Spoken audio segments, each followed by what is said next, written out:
Good morning, good morning, good morning. Welcome to the show. It is Tuesday, the 23rd of June, 2026. Exactly 10 years on from that disastrous Brexit vote that made everyone in this country poorer and angrier. Cool, I'm glad we did that. I'm so glad that we voted to make the country poorer and angrier than ever before. I'm glad that we voted to turn our neighbours against each other, to rip families apart, literally rip them apart, so that if you're a dad from Germany, you can't actually spend much time with your kids here in the UK, and vice versa. I love that we, had an entire generation of old people who, sort of died on their own because their kids didn't want to talk to them anymore because they voted to ruin their lives. I love all the stuff that's happened. But we're going to get into that in a moment. But first of all, we're going to say hello to everyone in the chat. Well, not everyone, just the names that come up. I can see Alexa in there. I can see Billy and Chris in there as well. I can see Liam Fairhurst and Philip Crossley. We've also got Graham Haller in the chat. It was nice to have another Graham in here. We've got Sammy Jane and Simon Smith. Hello, well, Veg Pie is in there as well. Hello, welcome one, welcome all. If you'd like to join our friends in the friendly chat, just hit the subscribe button and wait for approximately 1 minute. Hey, I'm Graham Hughes. Welcome to the confetti. Welcome to Morning Brew on Hughes of the World. Back in Durham after my little excursion to London and then to Liverpool. I'm back now in I'm back in Durham. Thing of the North. I think I'm the king. Maybe the thing of the North. So today we're going to be talking about Brexit. God, 10 years on, we're still banging on about it. God, how depressing.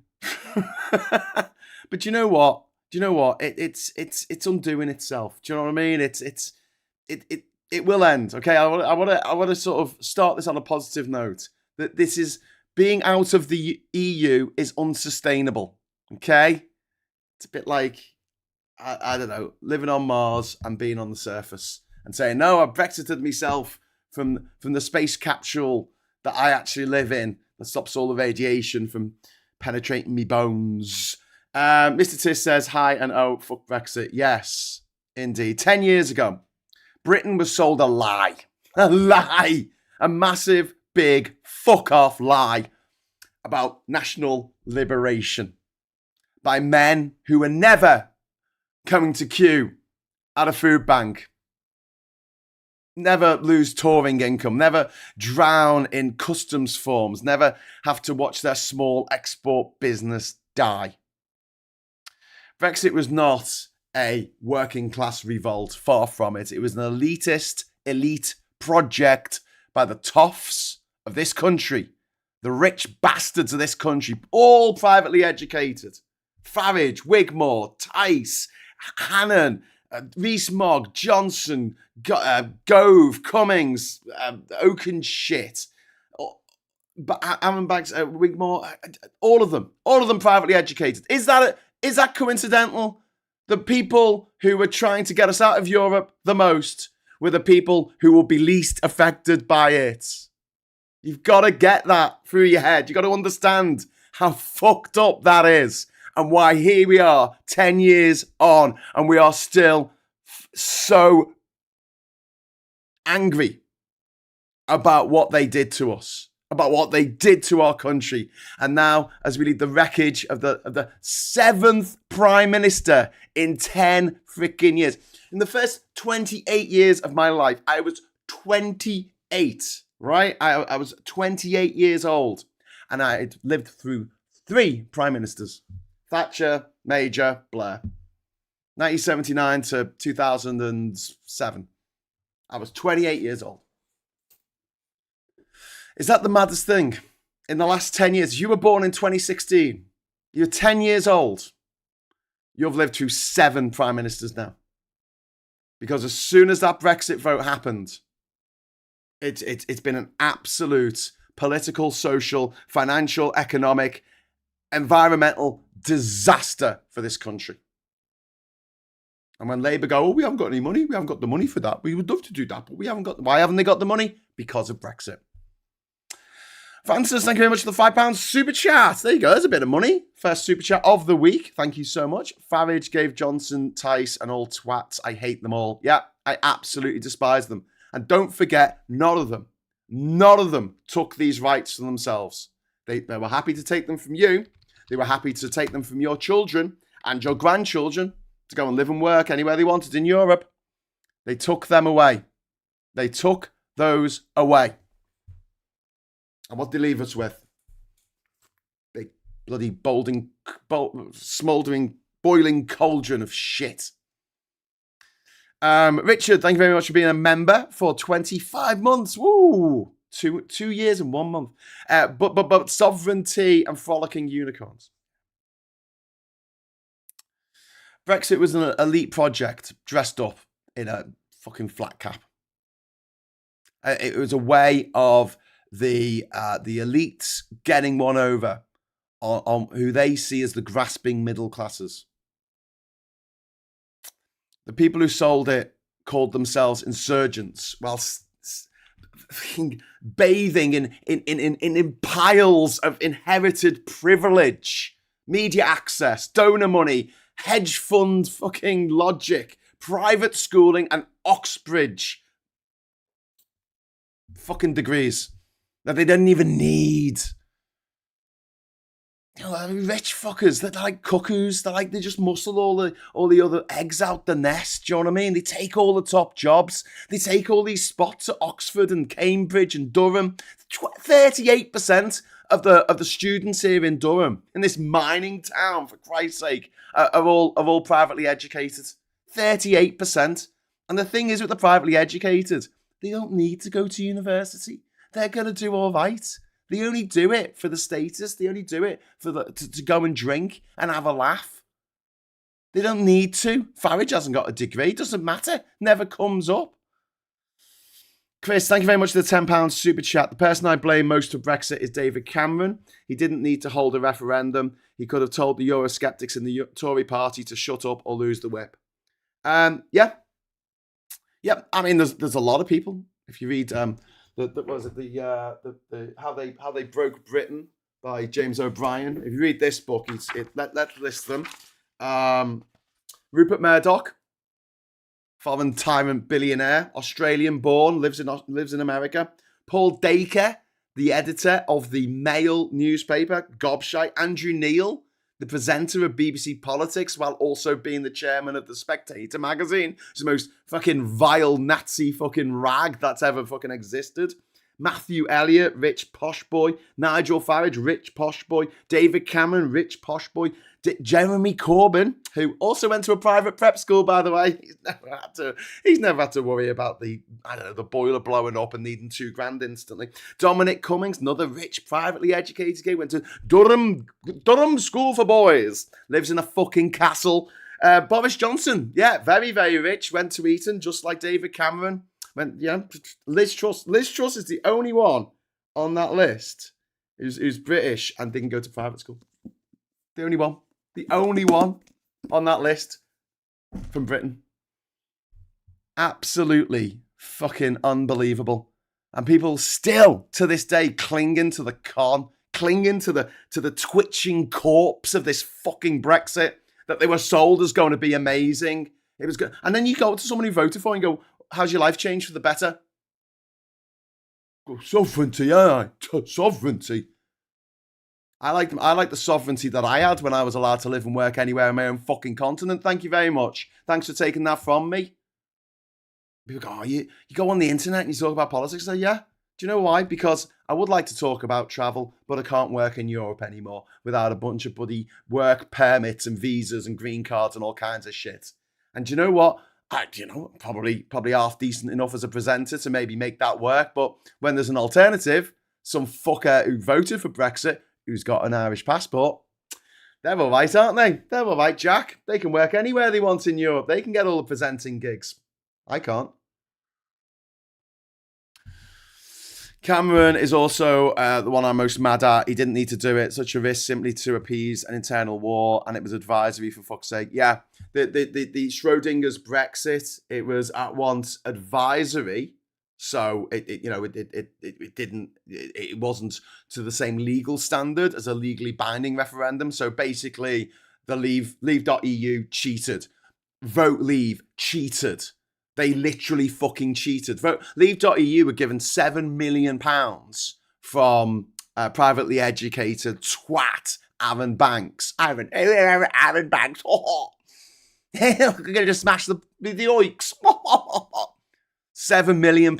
Never explained where that money came from. Never fucking explained it. Go on, explain that to me. Come on. This country was promised control, prosperity, cheaper bureaucracy, stronger borders, NHS money, and global trade deals. What we got instead was lower growth, a weaker pound, trade friction, political instability on our 7th Prime Minister in a couple of weeks, broken public services, higher import costs, lost opportunity, and politics permanently poisoned by grievance. And then let's have a little roll call of some of the bastards who set this in motion. Nigel Farage, obviously, top number one.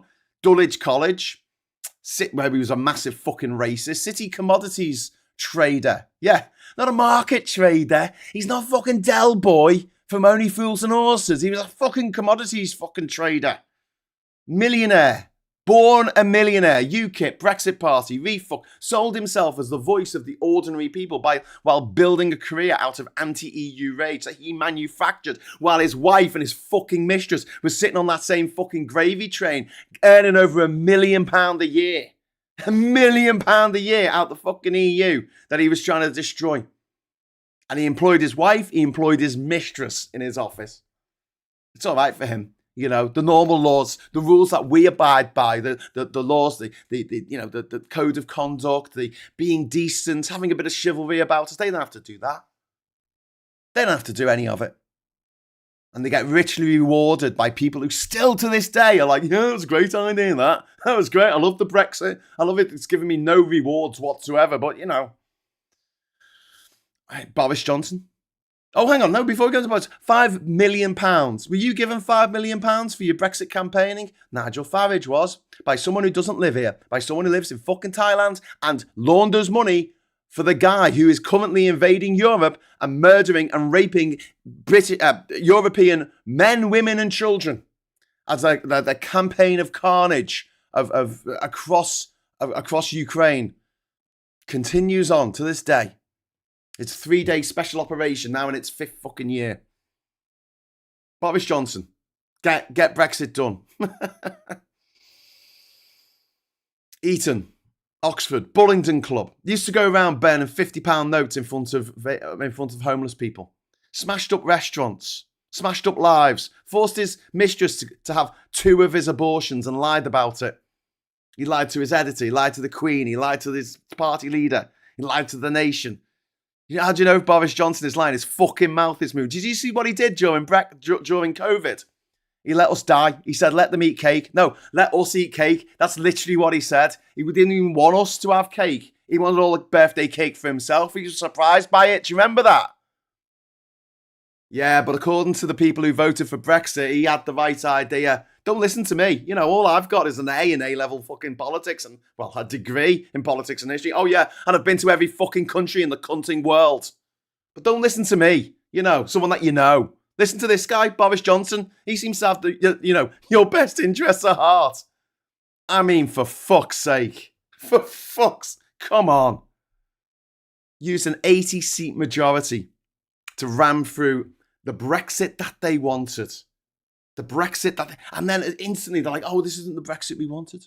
This is what Nigel Farage, it wasn't the Brexit. Why'd you stand down all your fucking MPs then? What was that about? In 2019, Nigel Farage stood down his MPs in seats that the Tories were likely to win. Why'd you do that? Michael Gove. Robert Gordon's College and Oxford. He was like the Vote Leave frontman. Told people Britain had had enough of experts. Yeah. So those of us who survived to the end of the week through this fucking heat dome, we can all look up at the sky and go, thanks experts for not warning this was going to. Oh, you did warn this was going to happen.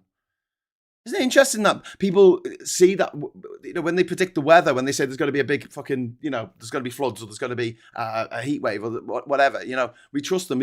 We believe that these scientists are clairvoyant enough to see what's going to happen in a few days' time. When it comes to an eclipse or the transit of Venus across the sun, we realize, we go, oh my God, you have clairvoyant powers, you scientists who could get this, all of this right down to the nearest bloody millimeter. These predictions that are made by science because they've happened before and they'll happen again. Quid pro quo. Quid pro quo? No, that's something else. QED. Quod erat demonstradum. There you go. Bit of Latin for Jacob Rees-Mogg. Eton. Oxford. Again. Aristocratic fucking cosplay made flesh. A Brexit purist. While his fucking investment firm, he moved it, didn't he? Somerset Capital. He moved it to Dublin. Do you remember that? Yeah. So it could still remain in the European Union because he was making 100 million a year out of it. Well, he's going to fucking keep that here in this country, not while the Bank of England, sorry, not the Bank of England, the banks in England, like HSBC and Barclays, are quietly moving billions of euros out of London and moving them to Dublin or Paris or Amsterdam or Hamburg, wherever the fuck they go. Frankfurt. SG, thank you very much for the £5 super chat. Brexiters promised an island paradise, delivered isolated island, and left before the bill arrived. Yeah. Absolutely. Abso-fucking-lutely. Britain's had enough of experts, though, so don't listen to them when they tell you it's going to be hot at the end of this week. Don't listen to them when they say we're cooking ourselves on this fucking planet and we're going to render vast swathes of land utterly uninhabitable and create billions with a B, billions of refugees. You think it's bad now with a few people coming over on boats? You think it's bad now? Yeah, you just wait. You just wait, my friends. But Michael Gove, privately educated, not enough of experts. Michael Gove, when he was in his 20s, he did a comedy show with David Baddiel, also privately educated, and some woman, also privately educated, called The Stab in the Dark. It was on Channel 4. They got a whole series out of it. It was about as funny as finding a lump on your bollock. And yet, walks into Channel 4 offices, oh, hello, I'm very posh, I'm very rich, give me a comedy show, I'm very funny, actually, So that's what you can do if you're rich. All the doors are open to you. It's not even getting a foot in the door, they're all just fucking wide open. Anyone else, you and me, we're fucked. We're fucked, mate. Don't get anywhere, If you want to get anywhere in this life, you've got to do it yourself. Can't rely on any of these other fuckers coming in and saying, oh, we'll let you in. Unless they want to make you their fucking pet. They like that. Where's that £380 million quid a week we were promised? Well, it never happened because we had to pay to be in the EU, but we earned £2 billion pounds a week by being a member of the EU. So that's what we call, ladies and gentlemen, a net gain. A massive fucking net gain of over 1.67 billion pounds a week. And we said, no, we don't want that. It was like we had the market stall and we had to pay 50 quid a week to run the market stall. But in the market stall, we were making £1,000 fucking pounds a week. But we're like, oh, don't have to pay this £50 a week to stay this fucking market stall. It's too much. Yeah. Chancellors should be awarded a merit of experience and talents, not loyalty. I don't want ministers to be given departmental rewards. I want them to be suited for the job. Yep. Surrounding yourself with loyalists isn't a good idea. Look at Trumpolini. Well, yeah, look at Star Wars Episode 1. I call it the George Lucas syndrome. Surround yourself with fanboys. You ain't going to make a good movie. Because that no one's going to rein in your madder ideas. No one's going to say, oh, that's a bit crazy, whether it's the invasion of Iran or whether it's a jive-talking fucking amphibian who steps in shit. What the hell? Yeah, it doesn't really matter, does it? It's just you surround yourself with yes men. You're not going to get a decent outcome because you need people. You need people to bounce ideas off. You need people to challenge you. People do this in the chat all the time, saying, "Oh, Graham, you're talking bollocks," and then we go and check it up online together. It's fun. It's a big learning experience for all of us. Who else have we got in on my list of cunts? Oh, Aaron Banks. So I was going to mention about Jacob Rees-Mogg. Not only did he do that, he moved his investment fund to Dublin. He also warned his clients about the risk of the Brexit that he trumpeted. Brexit for thee, not for me. Yeah. Dominic Cummings, Durham School, Oxford, Vote Leave campaign director, weaponised the whole take back control nonsense, became Johnson's Downing Street power broker before being spat out by the same fucking engine of chaos that he had fucking built. Stupid twat. He's still there on the internet pretending to be intelligent. And Rees-Mogg, he's an idiot's idea of a clever person. He's an idiot's idea of a genius. And then talking of idiots, fucking Aaron Banks, insurance millionaire, Leave.eu founder, cultivated this bad boys of Brexit image while his money, his meetings, his campaign operation was just a stench around the referendum. Don't forget, Leave.eu didn't stop campaigning after Joe Cox was murdered. They kept going. They didn't give a fuck. They didn't give a fuck that a young mother or two had been knifed to death in the street by some lunatic supporter of theirs screaming Britain first. Wound up to that point by the racist rhetoric of the Leave campaign. Then we've got Andy Wigmore, that was Banks's Leave.eu sidekick. Former Belize trade envoy, Daniel Hannan, also links with Belize, British Honduras. Can you find British Honduras on a map? Good job. We can trade with British Honduras. Yeah, that'll be fantastic. We'll do that instead of the really rich countries on our doorstep. Part of the swaggering Trump Farage Banks media circus that treated Britain, like a fucking boys' night out, fucking stag do without any fucking consequences. David fucking Hannan, another Oxford fucking graduate, went to Marlborough School, fucking hell. He said, he's the one who said no one is threatening our place in the single market. Fucking, I mean, these people just lie out their face. They don't feel any shame. When we tell a porky, I mean, most of us are a bit like, a bit sheepish about it, but not these people. They tell porkies with their fucking whole chest. And then Isabel Oakes shit went to Gordonston. Fucking ghostwriter and media outrider for the fucking Brexit shit set. And then we've got Nick Ferrari. He's another fucking commentator on LBC. Also went to private school. You got Andrew Neil, who I mentioned before, editor of The Spectator. Also went to private school. He pretends he didn't, but he fucking did. And then you got like people like who's that gobshite on the telly who's still on the telly? No, he's on the internet now. He was too much of a gobshite to be on telly. And I've forgotten his name now. He was the editor of the Mirror back in the day when they just made the shit up. He was done. He should have been done for phone tapping, but he wasn't. And I think he went to private school, and then he got. I don't know if he got kicked out. His parents couldn't afford it no more, and he went off to a normal school, like a state school, like 93% of us do. And what's his name? Who's that gobshite who's on Penis Morgan? That's his name, Penis. Going, oh yeah, Brexit's going to be great. Brexit's going to be wonderful. And now that 10 years later, Brexit has turned out to be a fucking, I don't even say a damn squib. It's just, instead of having a squib, we just smeared ourselves with shit and vomit for some reason. And then we're rolling around in it, laughing, giggling inanely about how wonderful the shit and vomit is. But they say now Brexit wasn't done properly. Fuck off.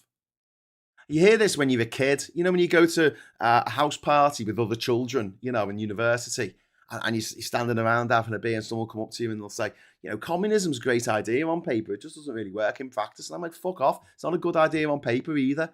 No, communism's a great idea. It's just never been done properly. I'm like, fuck off. It doesn't take into account people's greed. Neither does capitalism. That's why they both fucking fail. They don't take into account that people are greedy cunts. And there's no stopping them in a communist system. If a greedy cunt gets some power, there's nothing to stop them from rising to the very, very top and eating caviar and drinking champagne while everyone else in the country is having to eat some mouldy bread and a cold potato for dinner. Yeah. It wasn't done properly. It wasn't the clarion. Libertarians say this. Fucking dickhead libertarians, which is like anarchy for posh people. I mean, it's just never been done properly. That's the only problem. Yeah, it has. It has. We've had libertarian little groups set up in America and they've always failed. Why have they always failed? Because they make no fucking sense. Because you always end up having to pool your resources in some kind of, I don't know, what would you call it? A society in order to protect everyone because you can't stay awake all the fucking time. Protecting your shit with a fucking spear. What the fuck? Penis Morgan, that's the one. Time people started turning on Farage and blaming him for the disaster of Brexit, says Peter Painter-Lot. Yeah, couldn't agree more. Pet theory, it's about in-group size. If you're left-wing, you have a large in-group, you care about more people. The right-wing couldn't care about less, and sociopaths are the ultimate of that. Yeah. Farage just deflects the blame to Boris. He does. He says it wasn't done properly. But Johnson got the mandate that the Brexiteers demanded. The Conservatives won by a huge majority in 2019, and after Farage boosted the party's chances by standing down Brexit Party candidates in Conservative-held seats. Johnson used that majority to push the Withdrawal Agreement Act through Parliament. This was not Remainer sabotage. This was the Brexiteer settlement that they wanted. The hard Brexit crowd controlled the Tory party, Downing Street, the Commons, timetable, the slogans, the mandate, and the final fucking deal. Remainers had nothing to do with it. And they say it wasn't done properly. That's not an argument. That is not an argument. That is just, it's pathetic. Do you know what? All that is fucking whining. That's what it is. Fucking take responsibility for once in your miserable fucking posh, egotistical, privately educated fucking life. Take responsibility for your own actions. No, it's never my fault. This is the mating call of the lesser spotted narcissist, isn't it? It was not my fault. It's not. No, nothing's ever their fault. Have you noticed that?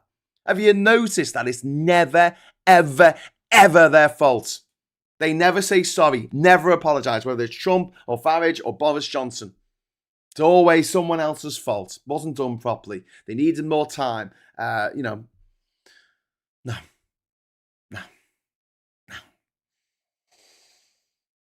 The conclusion is they were lying from the start.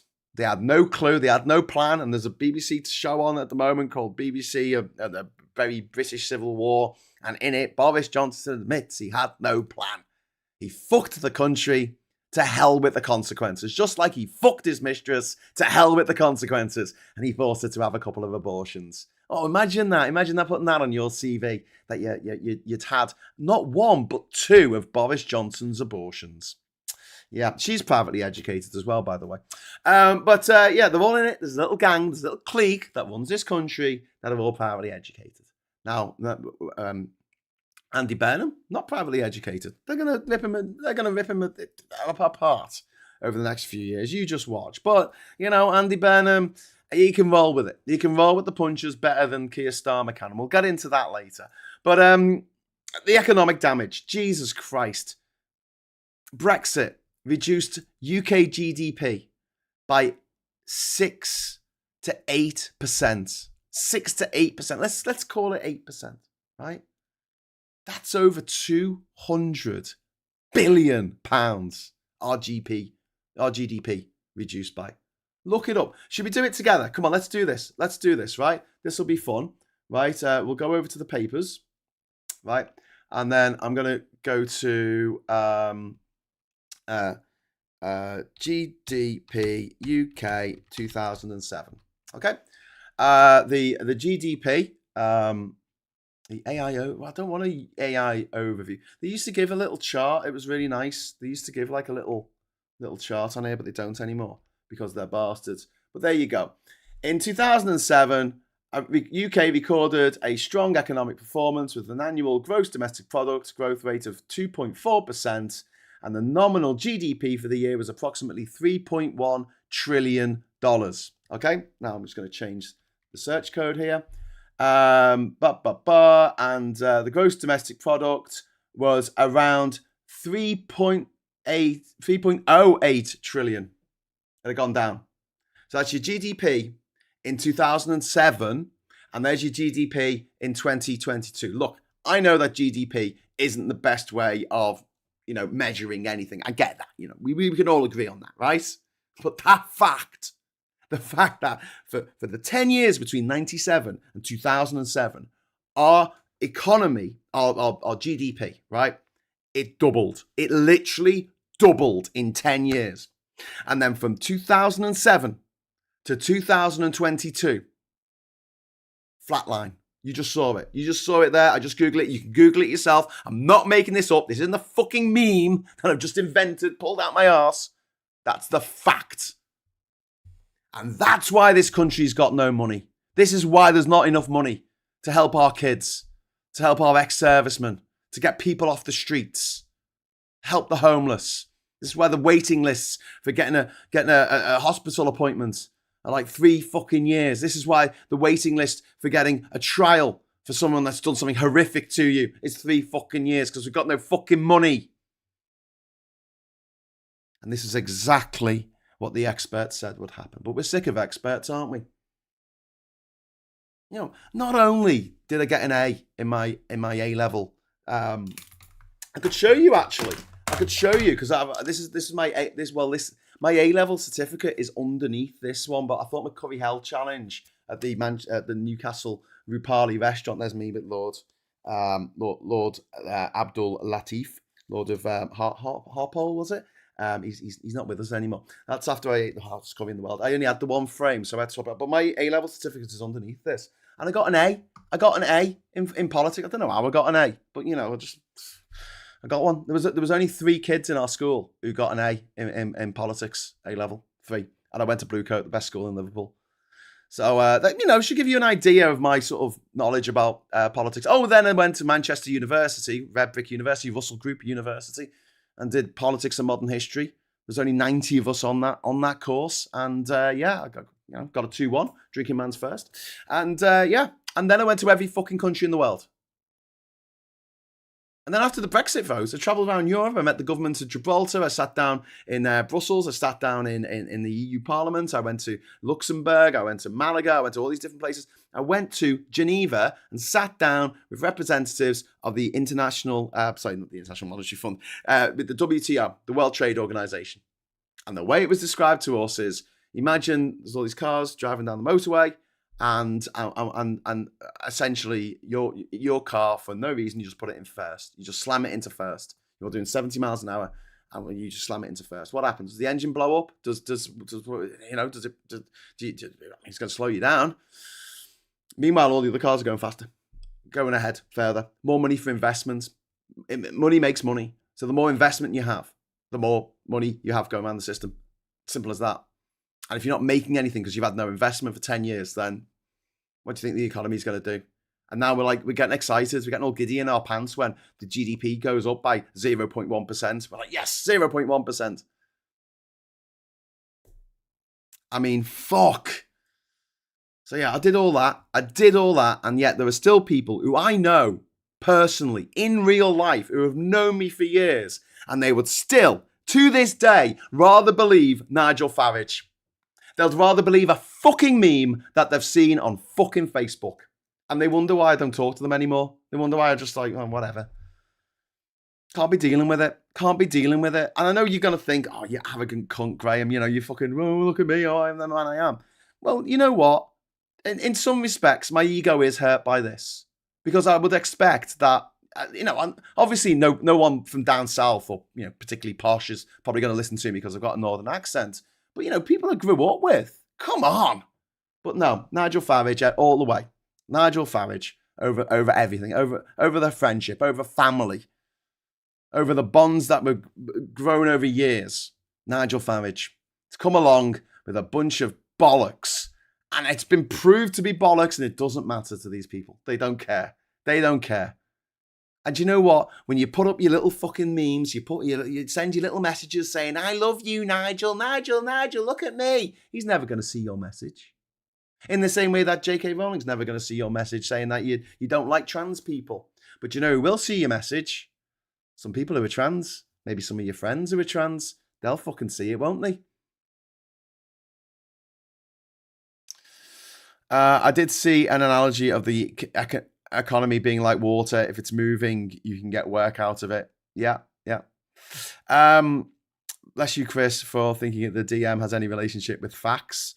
The DM, and just because I haven't said it for a bit, and it amuses me. Pork markets! Yeah. Liz Truss, famously a Remainer until she changed her mind. She was allowed to do that. The accent thing, come on, not for most. No, for most. For the vast majority of people. If I walk into a room and I, put on a posh voice and pretend that I'm from, down south, and, put an R in the word bath and put an R, but an R, say loss, and do that, the kind of thing. People listen to you. People think you're in charge. They just assume you're in charge because you sound fucking posh. It's ridiculous. Pavlov's fucking dog response that we have in this country to class. Sorry, class. No, you get these slow talking motherfuckers like Jacob Rees-Mogg. He sounds like he's on half speed. And fucking half the country gets fucking giddy. We are judged by our accents. We absolutely are. I think the only people who say that we're not being judged by our accents are people who possibly have no accent or posh accent. But yeah, there is a level of disrespect that is given to you if you don't sound proper. I blame the BBC. I don't necessarily blame the BBC. I mean, maybe in the 1950s when it was all, this is the BBC Broadcasting Corporation Service. We're going to go over now to the news. Yeah. At least he isn't doing his Dalek voice this time. Are you talking about me? It's always worth making Graham put that voice on. Let's talk about the economic damage of Brexit. Nicholas Bloom and his co-authors estimated that the UK GDP was reduced by 6 to 8% by 2025, with business investment around 12 to 13% lower and employment 3 to 4% lower than it otherwise would have been. You see, you believe me now. If I said that in my normal accent, you'd be like, shut up, Graham, you're talking shit. You see, you can tell this because when I say people judge you for your accent, they don't take you seriously. People go in the comments, what? No, you're wrong. If I had said that in a posh voice, you'd be like, yeah. Sorry, I'm joking. I'm just ribbing you. But yeah, the OBR's standing assumption is that Brexit will reduce the long run UK productivity by around 4%. About remaining in the EU, and it's hard to visualize these kind of numbers. We talk about like a small percentage, but it's a lot of figures, it's a lot of numbers, it's a lot of zeros and commas and shit. And from the last 10 years, Brexit has cost us at least £1 trillion, maybe even probably much more than that. But we can say for certainty that our economy is £1 trillion smaller than it otherwise would be had we not Brexited. £1 trillion. And I just want you to appreciate just how much $1 trillion is. I've spoken before about how if instead of saying trillion, we should have to say the word million 1,000,000 times because $1 trillion is 1,000,000,000, right? And if you didn't sleep and you didn't eat and you didn't drink and you just said the word million once a second, it would take you 11 and a half days to say what $1 trillion is in terms of millions, right? That's how big $1 trillion is. But the other analogy that I like to make, metaphor, analogy, whatever, representation of just how much a trillion is £50 notes, right? Stack a million £50 notes on top of each other. A million worth of £50 notes, not a million of them, but just £1 million worth of £50 notes on top of each other. It comes to about 6'2", so the height of a tall person, right? 6'2". That'll be your stack. So it'll be about here. You can't see because it'll be about here. That would be $1 million in £50 notes, right? $1 billion with a B in £50 notes would be twice the height of the Burj Khalifa in Dubai, the tallest building in the world. It would be twice the height. It would tower about 1.5 kilometers into the sky. Okay? Now, $1 trillion, oh my God, £1 trillion in £50 notes stacked on top of each other would reach not just the height of the International Space Station, it would actually reach 5 times the height of the International Space Station. 5 times the height. 5. And that's how much Brexit has cost us. And for everyone who's not doing so well at the moment, or, the services aren't there, the support networks aren't there, the things in the past like Sure Start and mental health support and things like that aren't there, bereavement counselling that isn't there anymore, you can thank Brexit for that, because that's the damage it's done to us for nothing in return. I mean, there's at least something we could cling on to and go, well, this was a good thing. This one thing was a good thing. That's just weird. Is this TV on news? It's just kind of like on it. It seems to just be on like nothing most of the time. Do you know what I mean? It's just like a screensaver. Has BBC News gone tits up or something? Has the Queen died again? What happened? Here's my late fee, says Sarah. Oh, thank you, Sarah. You don't have to pay a late fee. Oh, we're just happy to have you. Oh, thank you. Fucking hate DM. Going to Tesco later. Must hide a few. What's DM? The DM is fear-mongering again. They are claiming that Burnham is going to impose a new land levy and death taxes, and it's a tax grab against working people.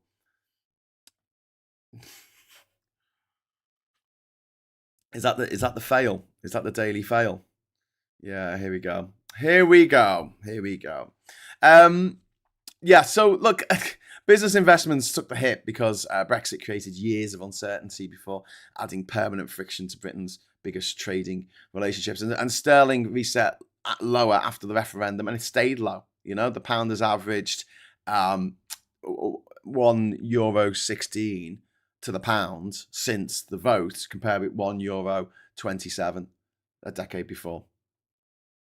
Weaker pound makes imports more expensive, and Britain imports a huge amount of energy, of food, of machinery, of materials, consumer goods. So ordinary households are paying for this elite ideology experiment that we've all been put through against our will. We end up with the bill. We end up paying for it. We've paid for Brexit over and over, and we will continue to pay for Brexit until we fucking rejoin the fucking EU. And I'm sick of having this conversation. I'm sick of talking about it. In 2010, no one gave a fuck about the EU. Fact. No one gave a fuck about it. No one was tweeting about it. No one was fucking putting up memes on Facebook about it. No one was talking about it. No one gave a shit. And then the rich landed elites decided this was going to be their next wizard wheeze.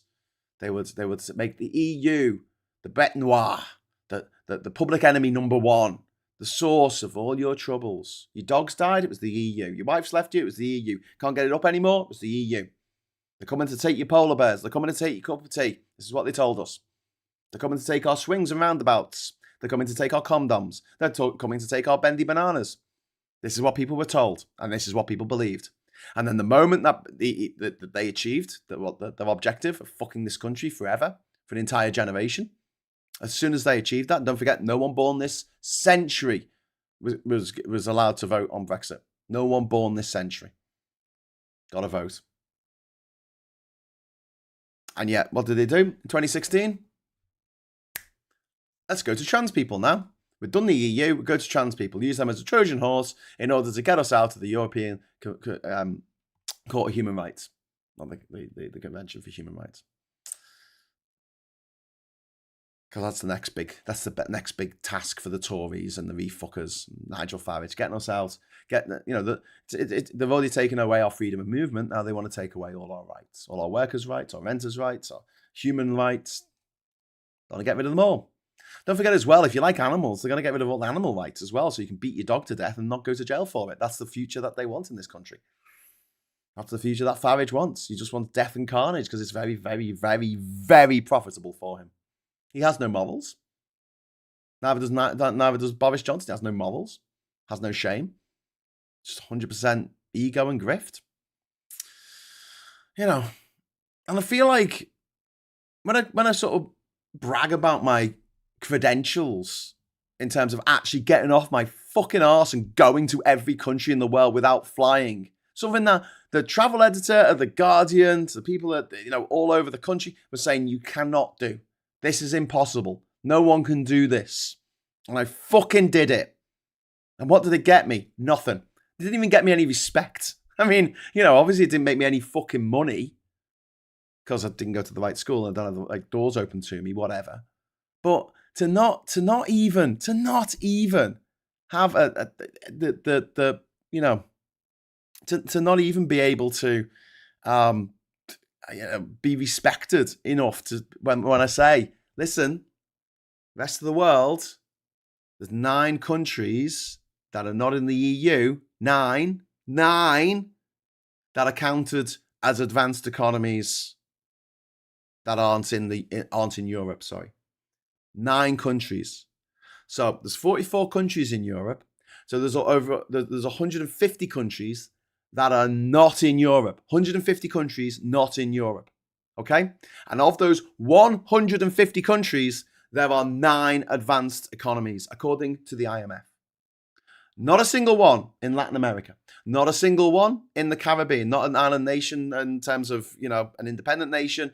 The US Virgin Islands is listed, but that's part of the US, so it doesn't really count, okay? Whole of Africa.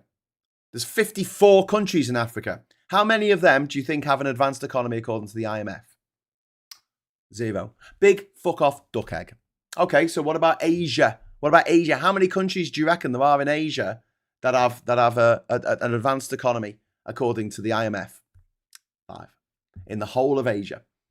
The whole of Asia. Do you know what they are? Israel, Singapore, South Korea, Taiwan, Japan. That's it. 5 countries.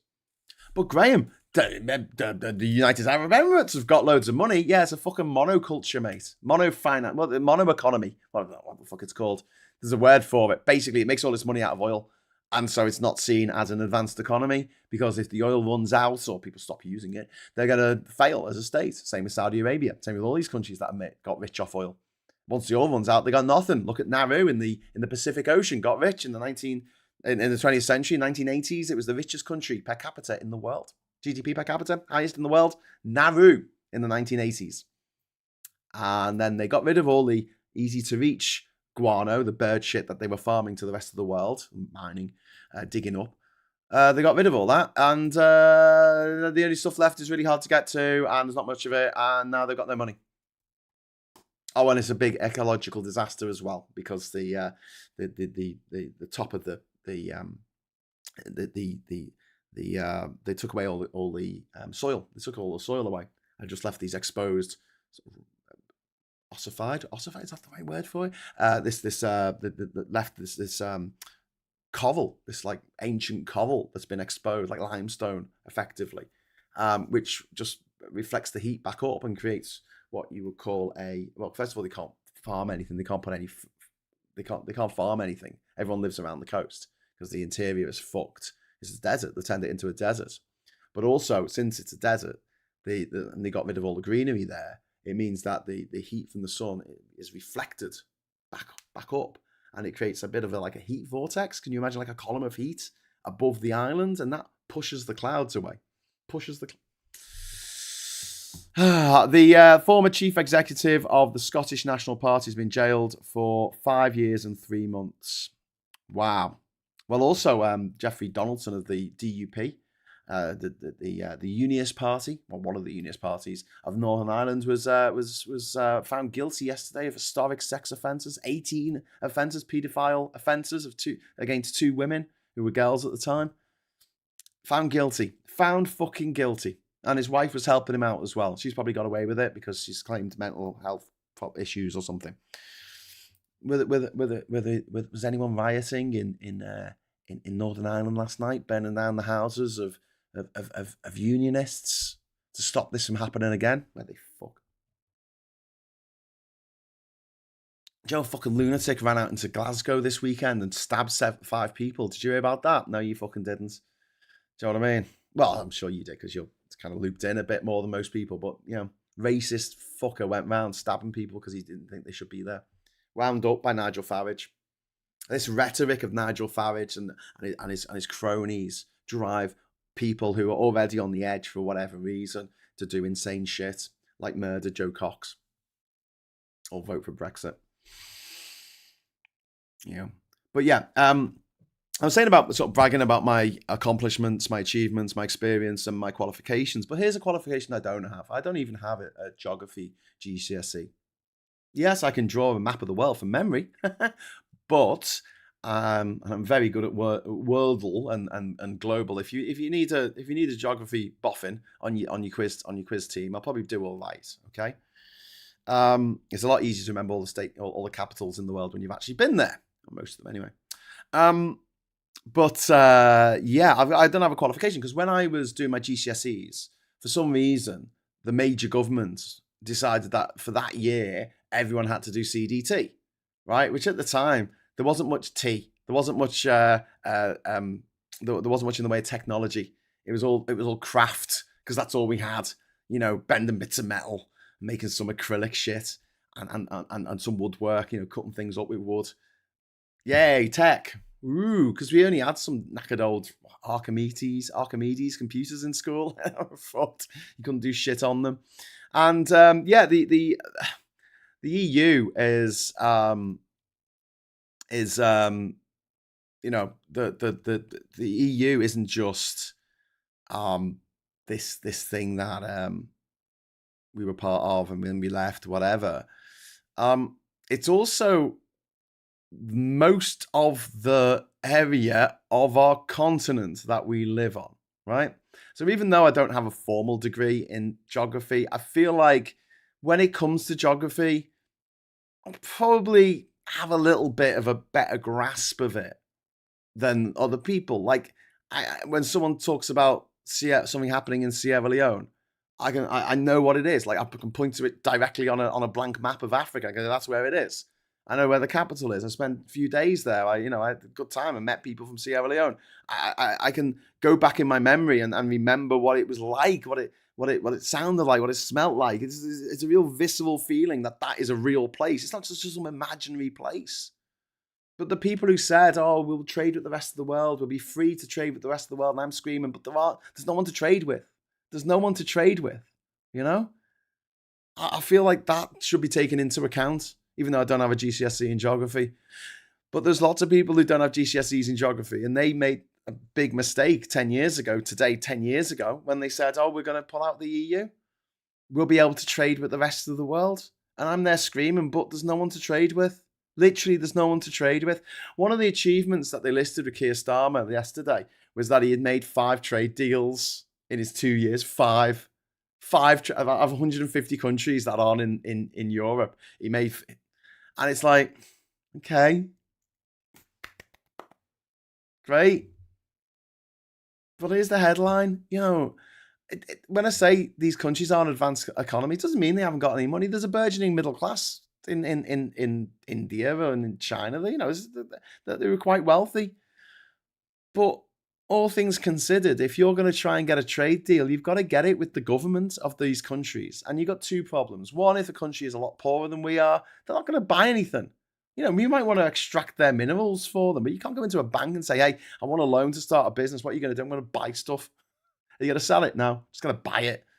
Great. And then you got America or China. I'm not going to get a good trade deal with either of them. They're too big. They're too powerful. They're too rich. If we get a trade deal, it's always going to be bad for us. It's not. We don't have the muscle of the EU. The EU's got muscle. If we're part of the EU, we can get some really fucking tasty trade deals at rates that do us really, really well. We don't get that on our own because we're turning up with a fiver and they're sitting there with a throne of money and they're going, "What do we need your fiver for? What do I need you for?" Okay, we'll do a trade deal, but it's just so I can sell stuff to you. I don't give a fuck about buying stuff off you. I don't want to buy any of your stuff. But here you go. No one in West Africa's buying a Nissan Qashqai. No one in Chad is looking forward to making a portfolio of shares on the FTSE 100. Do you know what I mean? It's just behave. It was a terrible policy for us, but not for the richos. Oh God, they did so well out of it, Andy. Nigel Farage has become a multi-millionaire off the back of Brexit. He's got so rich off the back of Brexit. It hurts my head. My dad had a BBC micro. I played Chucky Egg. I remember Chucky Egg. Better weather and food. That was a good move by them. I'd be put off by the Gallic Frenchness, but I see what drove them to it. The Gallic Frenchness. On the cast, one side was BBC, the other side Acorn Electron. Waiting lists for social housing is insane now. I was on the list for at 18 years old and housed at 22 years old. I could have been housed earlier, but refused first offer. I feel for anyone on the list. She was defo using the Dyson hairdryer, but why he needed two? Dyson, yeah. Dyson, he's another one. Dyson and Tim Twatface from Wetherspoons, Tim Martin, both privately educated. Do you see the pattern here? I'm a thumping you over the head with this enough. Everyone who has ruined your life went to private school. End of. Unless you were married and that didn't turn out well. I mean, just everyone in public life. Everyone in public life who fucked your life went to private school. Most of them went to public school, which is a level above private school, apparently. But yeah, geography. Geography. There's a thing called economic gravity. That means you trade most with the countries nearest to you. And we were so lucky. The countries nearest to us, richest countries in the world, by a fucking mile. Of the 39 countries that the IMF listed in 2016 as having advanced economies, 30 of them were in Europe. 30 of the advanced economies of the world. 9 were not. I've just listed them. Well, this is the ones that are in Asia. It's also US, Canada, Australia, and New Zealand. That's it. 9 countries. Taiwan doesn't have a seat in the UN. Not a member of the UN. It was kicked out when China became a member in the 70s. The EU accounted for 41% of UK exports and 50% of UK imports in 2025. It's huge. Wealthy market right next to us. And it was a huge wealthy market in 2016. Here we are 10 years later, and it's still a huge wealthy market. The OBR says that non-EU trade deals have had no material impact whatsoever, because many are rollover deals of that Britain had already enjoyed through EU membership. Our deal with Japan, our deal with Canada, they were just rollovers. And then we got a deal with Australia, which was negotiated by Boris Johnson in the bog. And he wrote on a bit of toilet paper, he wrote, you can import 20,000 tons of beef every year to the UK, but we'll import that, fuck the British farmers, we'll import all that. And the Australians are like, great, you can't sell us any beef. Not even a soggy brisket. Zero. And it's not even like there's a quota of tariff-free, which is what they've got. So if Australia decide to sell 30,000 tons of beef to us, right? So the quota is 20,000 tariff-free, and then anything over above that, you get a tariff on it, right? As far as the Australians are concerned, we can't sell them any beef whatsoever. It's not allowed to be sold in Australia. Any. It's not like we have a quota and then no, there's no quota. You can't sell any of it here in Australia. And we put these cows on ships. If you care about animals, have you seen the state of the cows that are on the ships? Being sent from Australia through some of the hottest waters on Earth. Do you think they're in air conditioning? Are they fuck? There's a cruelty for you. Animal exports. Let's buy our beef from Australia, the other side of the world. It only takes 6 weeks to get here on a boat. 6 weeks of cows shitting all over each other. That's the future that the Brexiters want. The CPTPP, this is the Trans-Pacific Partnership. It was sold as like this big trophy for by the Tory party. We're gonna have this big trading union with all these countries around the Pacific Rim. Okay. Yeah, we're gonna trade with Bahrain. Not Bahrain, sorry, Bhutan. No, not Bhutan. Sorry, I meant Brunei.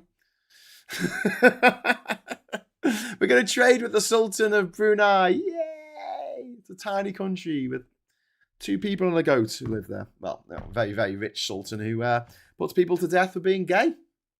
So let's trade with them instead of, our neighbours in Europe who don't put people to death for being gay. Trade deals, yay. But anyway, so CTPPPP was sold by the Tory party as being this major fucking deal. Major deal. Oh, look at this major deal. We're signing this major deal. Right? Long-term GDP gain of 0.04%. Harry Styles is playing at Wembley this week. Harry Styles is putting more money into our GDP for his gigs that he's doing this week than the CPTPPP deal that we've got with all these countries in the Pacific. There's nothing we can sell them that they can't get closer for cheaper. Why would they? Why would they? The Australia deal, less than 0.1% addition to our GDP. Australia's a small country. I know it's a big fucking island, but it's a small country. It's only 27 million people. It's half the size of Britain in terms of population. It's less than half the size of Britain. New Zealand, 4.7 million in New Zealand, is it? It's fuck all. What are we going to sell them? What are you going to sell these? It's like 3 people and a goat. What are you going to sell them? I've got to make so much money. Meanwhile, we've got 500 million, with a B, 500 million people next door. 30 miles away over the fucking channel.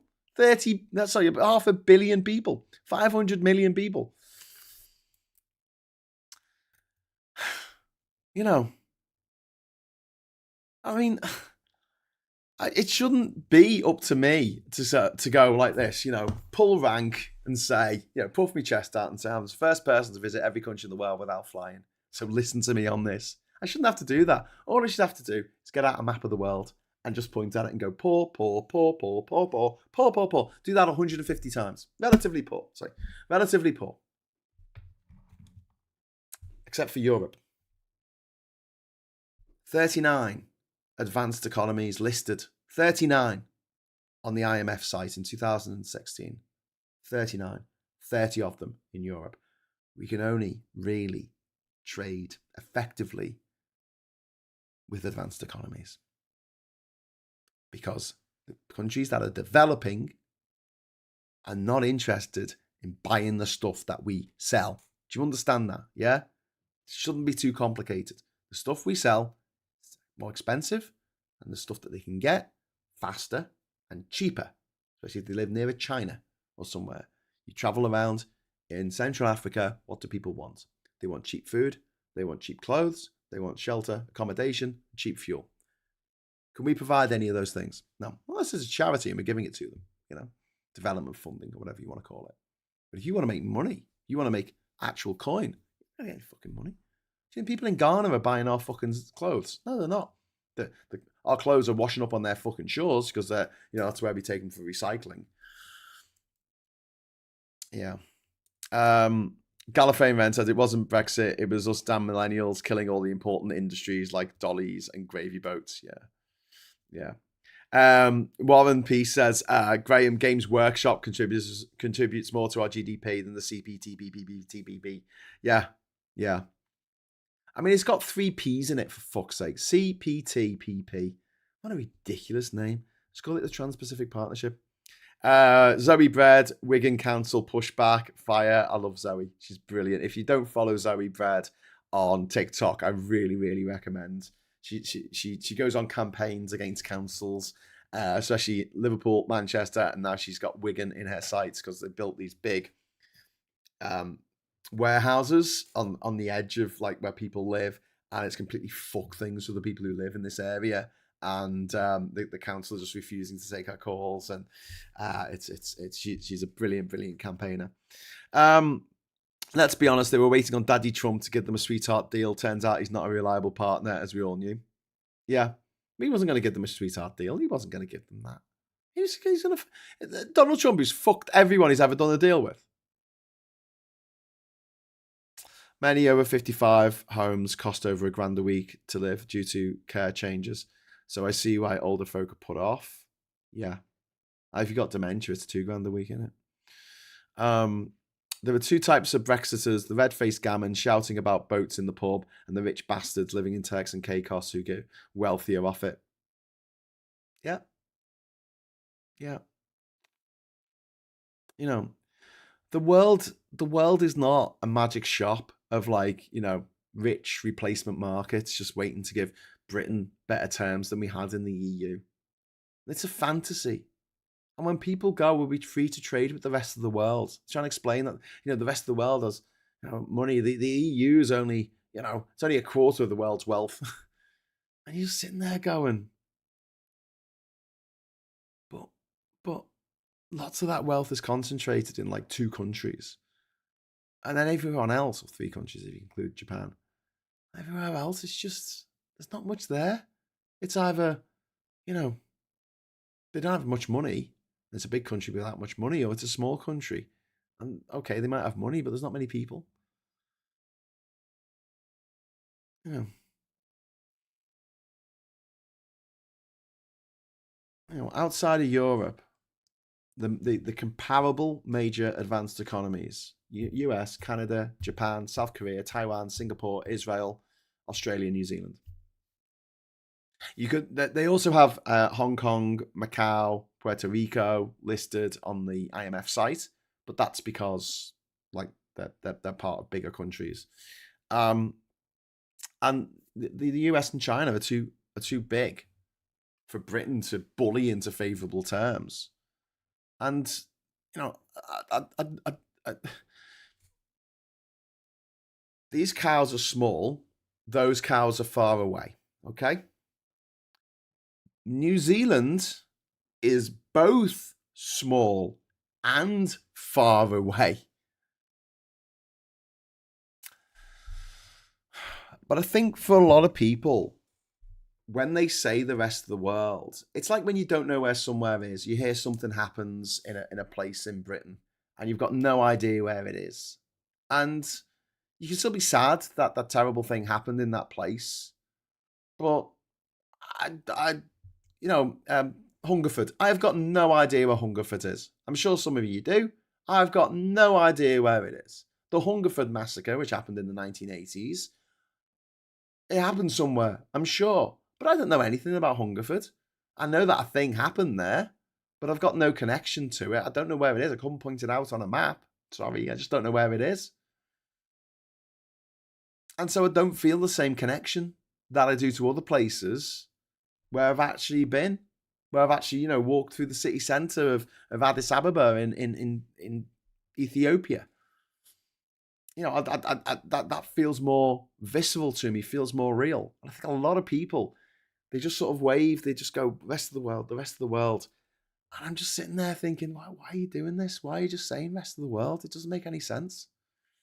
Also, what doesn't make any sense is why BBC News is just offline at the moment.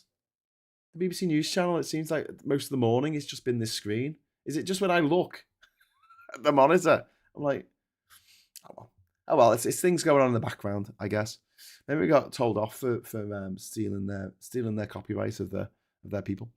Paulie Donkey, fuck them. It's amazing because what she's experienced is exactly what I experienced, kind of omni shenanigans from many lawyers representing any British organisation. Paulie Donkey, legally engineered nonfeasance. They are lost generation. Not going to lie, at the beginning of the Ukraine conflict, a lot of Americans thought Ukraine was beside Maine. Well, I mean, beginning of the Falklands War, people thought the Falklands was off the coast of Scotland. Oh no, it's back on now. I wonder why they keep on having that screen if nothing happening. Welcome back. Cabinet meeting. Oh, that's going to be a fun meeting, isn't it? Keir Starmer sitting there saying, I saw you in the selfie. Saw you in the selfie. Saw you in the selfie. You bastards. We'll get on to that in a moment. But yeah, the global Britain. It was a child's map of the world. That's what it was. Global Britain, child's map of the world. I haven't got a fucking clue how big the world is, how long it takes to get places. Don't forget, I've been to every country in the world. That's one thing. I did it without flying. That's another thing. But I also did it a lot on cargo ships. I've been on a lot of cargo ships. I think I went on about 24 cargo ships on the full length of the journey. I took cargo ships in the Caribbean. I took a cargo ship across the Atlantic. I took a cargo ship in the Indian Ocean. took a cargo ship in the took cargo ships in the Pacific Ocean to get the Pacific Island nations like Nauru and Marshall Islands and Palau. And the worldwide logistics is stacked against us when it comes to getting stuff from the other side of the bloody planet. It really is, or getting stuff to the other side of the planet, the actual stuff that we make. And another thing that the Brexit was that the rich once again going after manufacturing, because the services weren't really affected. The reason why the recession never really happened that that was predicted before the vote was because Mark Carney was our governor of the Bank of England at the moment, and he's a very, very clever man, also Evertonian, and also the fact that a lot of our exports and things like that are service exports and the service economy, which isn't a physical good that you need to put on a ship and send out to wherever you need it to go. But for our physical exports, this was another blow. After Thatcher, wound down the coal mines, wound down steel making in this country. Well, the unions were destroyed in the 1980s, all but destroyed. They made it very, very difficult for anyone to go on strike. They brought in these rules to make it, almost impossible. Then this was the next blow towards industry, because they fucking hate the working class even more than they hate the middle class. They want to destroy it. They want to destroy people's lives. When you walk past someone begging on the street, it makes you feel bad. It makes you feel guilty. It makes you feel awful. Yeah? They don't. The rich, makes them skip. Gives them a bit of a turn on, gives them a bit of a boner. They're like, oh yeah, look at this person here doing really fucking badly. I'm not. Ha ha ha ha. Because these people are sick motherfuckers. Boris Johnson lit a £50 fucking note in front of a homeless person in Oxford as part of his Bullingdon Club initiation. He fucking did that. What a fucking scumbag. What an absolute fucking scumbag. What a piece of shit. He used to go around ripping up restaurants, ripping up bars, and just going on to the next one to rip up. And obviously, because Daddy could make a phone call, they were never arrested or brought to book for the crimes they committed. Because the laws don't matter to these people. British psychos.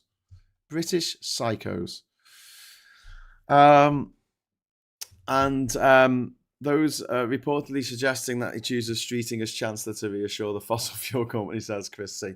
Hey, listen, don't expect things are going to get absolutely boss anytime soon, I tell you. We're gonna have a crash course in realism once Burnham gets in. And yes, it is going to be an extension of the Starmer years, except Starmer year and a bit, except for the fact that he'll have better comms. He's a more accomplished turd polisher, is old Andy. We will see. Yeah. Anyway, global Britain. So what else did Brexit offer? Trade deals that could never happen because of geography. Trust me on this one, okay? Trust me. Please trust me. All right? I'm not just going off IMF data. I've been to these places. I've seen them, okay? We're not going to sell shit to them. We're not going to sell any Nissan Qashqais to people living hand to mouth in East Timor. It's just not going to happen, all right? All right? So let's talk about immigration. Their obsession. Brexit ended free movement for EU citizens. Didn't end high migration. In fact, EU migration turned negative after Brexit, but in 2025, 42,000 more EU citizens left this country than arrived. Meanwhile, non-EU immigration rose absolutely massively under the post-Brexit visa system driven by students, work routes, care visas, humanitarian schemes, and labour shortages. Labour shortages caused by Brexit. The Migration Advisory Committee said the post-pandemic rise was explained almost entirely by increased non-EU immigration. And so Brexit swapped relatively close, culturally familiar migration for a more complex, more global, more employer-driven system. And then Farage screamed about the results of what he had done. Maybe we should talk about fishing and farming. And music, artists like a fucking screw. Do you like fishing? Do you like fish? Do you like farming? Do you like do you like food? Do you like that? Do you like music? Do you like music? Okay, well, let's talk about that. Fishing was used as a patriotic placard of Brexit. There was a Devon fish merchant who voted to leave called Tony Rutherford, who was interviewed by the BBC. He's now calling Brexit an absolute nightmare after export paperwork, French VAT registration certificates, transport documents, and ruined shipments. Because it takes so long to get this shit together, the paperwork together, the fish is literally rotting, presumably from the head down. Rutherford said that one shipment worth £47,000 was held up for 5 days and ruined, and he only received £11,000 in compensation. I've got a little less sympathy for this guy because he voted for it. He voted for it. He decided to ignore the experts. He decided he was sick of experts. He decided he didn't want to know. Remember, Refuck didn't have another election when they defected from the Tories. That's very true. And the Tories didn't have another election when Theresa May took over, when Boris Johnson took over, when Liz Truss took over, when Rishi Sunak took over. Didn't have it when John Major took over. Didn't have an election. Didn't have an election. One of the questions asked on James O'Brien's show yesterday was like, when was the last prime minister who was elected into office via a general election, like won a general election and then ended his tenure or her tenure as a prime minister as a result of being defeated in the election? The answer was Ted Heath in the 1970s. So not in my lifetime. In my lifetime, every single prime minister that we've had has either left without getting kicked out or entered the job as PM without there being an election. Mandates. Grinder. Anyway, yeah, so every shipment can require extra health and import documentation costs for small operators exporting several times a week. The paperwork becomes a permanent tax on the survival of their business. And the slogan of "Take Back Control" was the live reality of that is, fill out the forms correctly or you lose 50 fucking grand. Didn't have the forms when we were part of the EU. Didn't have those forms. You could sell stuff to Brussels as easy as you could sell stuff to Brighton. We've got farming. Farmers lost the stability of EU subsidy cycles and gained domestic policy churn from governments that changed every fucking few months. Impossible to keep up with it all. Upland sheep farmers remained heavily tied to EU lamb exports, but now face sanitary checks, certificates, more costs, and more costs means smaller profits. More hard work for less money. Harder work for less money. More work for less money. That's the result of Brexit. That's the result of us leaving the European Union. Reuters reported UK food and exports to the EU fell more than 23% between 2021 and 2025, with around 20,000 small firms ceasing exports altogether. 20,000 small firms. It's 20,000 families. And then there's people working, that's just the owners of the firms. People working for those firms. Losing their jobs. Less money for more work. I'm sure it's fine for these feckless Nepo babies who never have to do anything, who rely on bank of mummy and daddy to sort them out every day. But for the rest of us who actually have to do stuff to earn money, the super chats are open, by the way. It's a bit galling. It's a bit galling.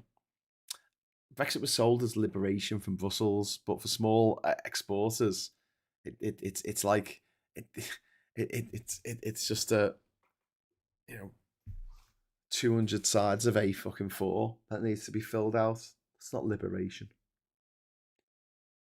So they become liberated from Brussels and become enslaved to the fucking clipboard.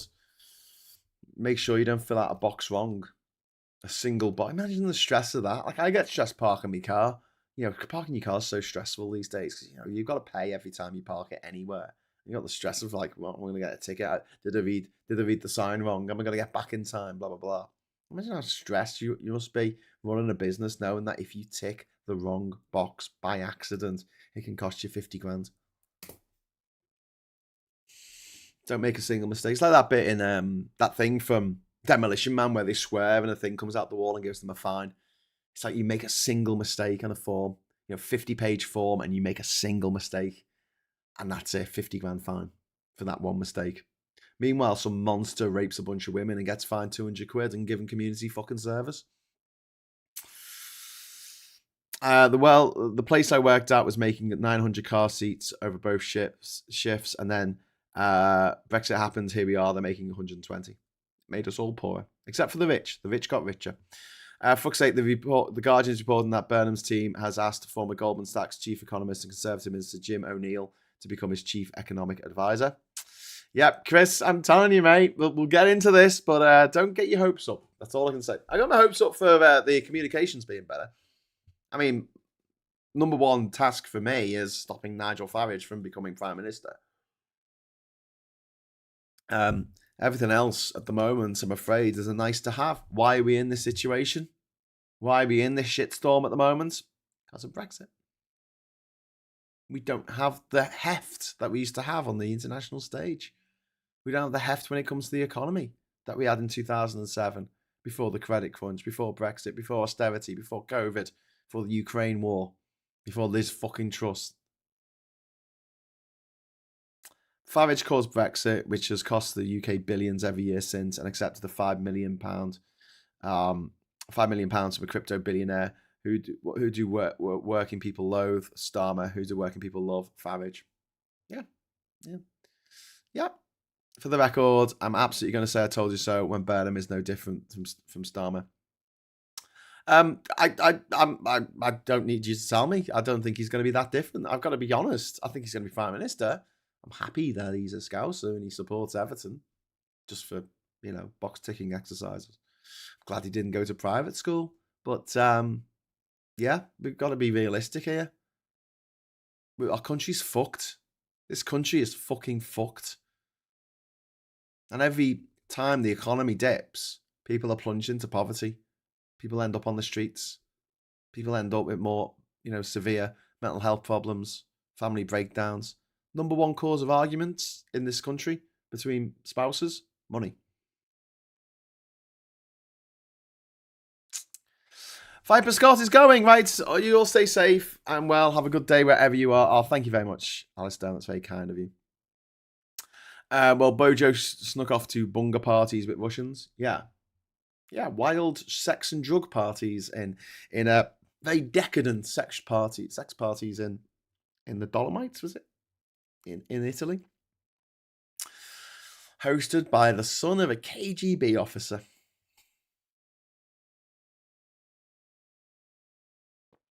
Anyway. Musicians. Should we talk about musicians? Artists. Culture. Got absolutely shafted. Since 2020, there's only been 3 bands that have made it to number 1. 3 bands in the singles chart. 3 bands. That's it. Everyone else has been a solo singer. 3 bands made it to number 1. And one of them is the fucking Beatles. Why are there no new bands? The Foo Fighters are playing in Anfield, great. Coldplay doing these stadium tours. Harry Styles, wonderful. Whatever. Whatever floats your boat. But there's no one new coming up. There are new singers, usually Nepo babies, like Gracie Abrams, who, she's a decent singer and she's got some good tunes, but she is the daughter of J.J. Abrams, who you might have heard of. He's the guy who directed Star Trek and Star Wars when they decided to do an omni universe of the two, with lots of lens flares. I wonder how good wild decadent sex parties really are. Maybe in the next life, I'll find out. Yeah, Lost Mission. I've always wondered, but it's something that I'm just never gonna, get to take part in because wasn't born with a silver spoon up my arse. Anyway, so yeah, let's talk about musicians. Touring bands now face carnets, equipment inventories, merchandise declarations, tax paperwork, and border delays. You can't tour around Europe anymore. You can't get money from Spotify anymore, or from record sales. You can't get money from selling CDs because no one buys CDs anymore. They listen to it on Spotify or Amazon Music, and the artists make pennies on that. Make pennies. So how do you make your money? Touring. Okay, cool. Let's tour. But you can't tour around Europe. Why not? because we've made it really difficult to do that. So let me get this straight. We've got British acts like Oasis and Harry Styles who can make a fuckload of money for us, and you're going to make it really, really difficult for them to tour around Europe. Yeah. So you make it difficult for British artists to go to another country and then do a concert and raise millions and millions of pounds, which presumably a lot of them will bring back into this country and then paying tax, right? Yeah, is that right?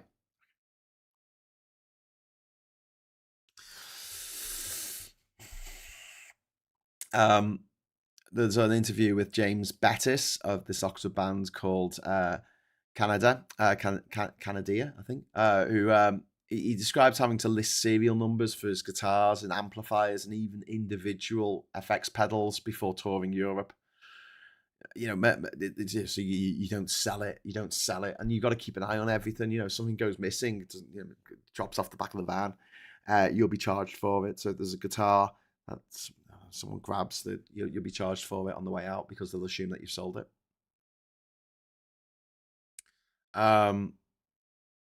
Merchandise, sent to the EU in EU fans can trigger import fees, returns, making bands look, being responsible for these costs, these added costs that have been added by Nigel Farage and the people who voted for Brexit. The creative industries were promised freedom, and they were given a wall of admin. Brexit didn't just damage trading goods; it damaged Britain's cultural reach. And now there's an entire generation of young people who will never be able to form a band. Bands are dead. It's just not happening. I mean, there's other factors. Spotify. There's the people aren't buying records. There's also the rise of the internet and people having parasocial relationships rather than actual social relationships, IRL, in real life. But I honestly, of all the horrible things that Brexit's done, and there's a lot of them. Pets. Oh my god. Okay, I'll give you an example of just a horrible thing about Brexit. So maybe you could bring this up next time you're talking to your friend who still thinks Brexit is a good idea. We're coming back from um, Ukraine, and got a family with us. A mum and her two children, a boy and a girl, and their dad had been left in Ukraine because you couldn't leave Ukraine if you were, male fighting age man, and he was going to go to the front, and they'd left Ukraine with everything they had. So one of the reasons why I went over and I delivered humanitarian supplies to the refugee. What do you call it? Refugee accommodation. It was an old Tesco supermarket that had had all the shelves taken out of it, and everything had been replaced with camp beds, just like lying there next to each other, sort of 1 meter apart. Families would have everything with them that they could grab on the way out, and usually it meant that you couldn't just go to Poland and fly EasyJet because you had all this stuff with you. You had all these bags.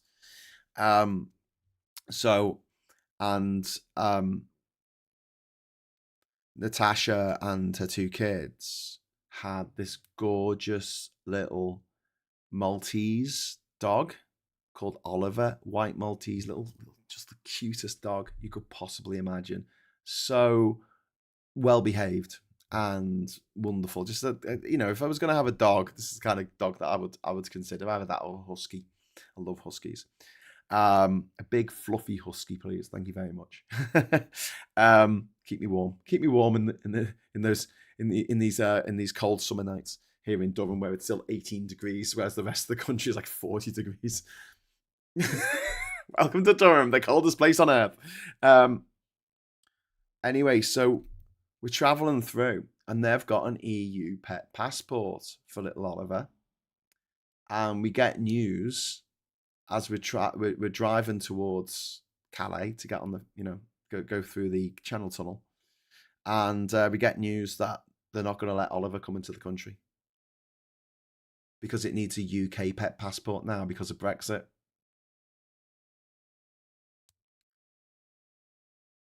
So luckily the fellow I was traveling with, he he knew someone in Germany who knew someone who had who looked after dogs. They were licensed dog breeders, ex-British military, top bloke. So we got in touch with them and said, "Is it possible that we leave this dog with you until we get the paperwork sorted out?" And they were like really lovely, absolutely gorgeous people. They just said, "Yeah, absolutely, but come here, we'll sort that out." So we went there. We dropped Oliver off with them, and the little girl was in absolute fucking floods of tears. This little girl who's had to say goodbye to her father, goodbye to her home, goodbye to all her friends, her school, everything she's ever known, the local playground, the local shop, taken from her by the Russians. They're from Kherson, taken from them by the Russians. And now they leave with their mum. And we say, no, you can't bring your little dog into this country as refugees. You can't bring your little dog with you because it needs a separate passport to the EU one that we used to accept. And she cried basically all the way to Calais. And then we got over the water and we got down to, dropped them off in Stockport. And I had to help with getting the vet certificate that we needed. We had to get a vet involved. It cost hundreds of pounds to get a vet involved, and all this. These are refugees having left everything they've known, the fucking war that came to their country that they didn't ask for. And for 2 weeks, I think, Oliver was in Germany, the family that were looking after him over there. And 2 weeks later, I actually drove Natasha back to Germany to go pick up Oliver. And she was worried that Oliver wouldn't know who she was when she got back because it had been so long. And I was like, don't worry, he'll know who you are. And she walked through the door and Oliver just jumped on her. Just absolutely so happy. You've never seen such a happy little dog. And then, brought him back. Got to the border. Sorry, the story doesn't end there. Got to the border. It took us 4 hours. 4 fucking hours. And it was a really, really hot day. Dogs die in hot cars? Yeah. It was a really fucking hot day. And we were waiting 4 hours at the beginning of the Channel Tunnel, trying to do the paperwork to get this little tiny dog into the country that had an EU passport, that had all the vet checks in, but we needed to duplicate. We needed to duplicate the fucking stuff we'd already fucking done in Europe. They had already done it. If they'd gone to any other country in Europe, they would have just been, welcomed in. And by the way, any other country in Europe would have said, in the EU, would have said, come in and then sort out your right to stay here. That's what Poland did. That's what France did. That's what Spain did. What we did, we said, you've got to sort out your right to be here before you can come. Got to find a foster family or adopted family or whatever you want to call it. Anyway, so we spent 4 hours at the border. Why? Well, because we had the EU, we had the EU pet passport, we had the UK pet passport, and we had these bits of paper that had been fucking faxed or something. I mean, this is the Brexiters want to take us back to like the 1970s or something, or 1950s. They want to take us back into the past. So we've got these, and it's got stamps on it because it's got to have stamps. I've been to a lot of developing nations where they're really obsessed with stamps. It's a big thing. It's a big thing there. I thought we'd move past that in our country. The obsession with stamps, but no. One of the forms that we had was exactly 100% identical to the form that they needed, but it had a number at the bottom. It was like DL70 was written at the bottom, and it should have been DL60. I'm serious. It was that much of a thing that it says the wrong thing on the footer in tiny letters on this piece of paper, so we don't know if we can let you in. 4 fucking hours, phone calls to vets, phone calls to the family who had taken them in, and getting all the passports and the. Meanwhile, little dog, fucking hot. We're outside, you know, kept on having to go back into the van and, you know, get the air conditioning going. 4 fucking hours because of Brexit.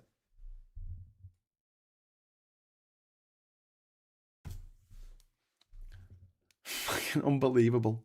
All Brexit is cruelty. That's all it is. It's sadistic cruelty.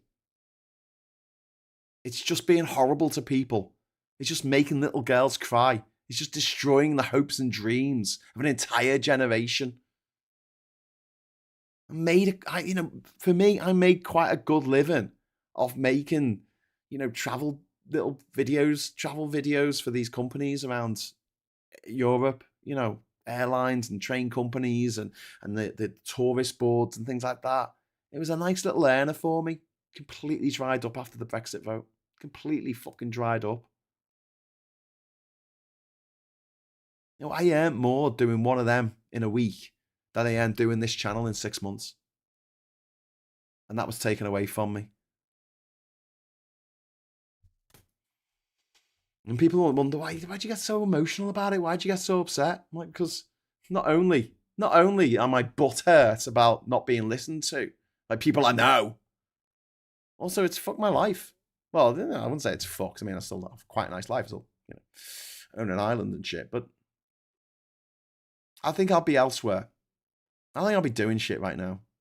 If I had the money to be making movies, do you think I wouldn't be making movies? Do you think I wouldn't be making the slew of fucking brilliant zombie films that no one's made before and thought of making? Yeah, of course I would. What are you doing all that shit? If I had the money, wasn't fucking saddled with shitloads of debt.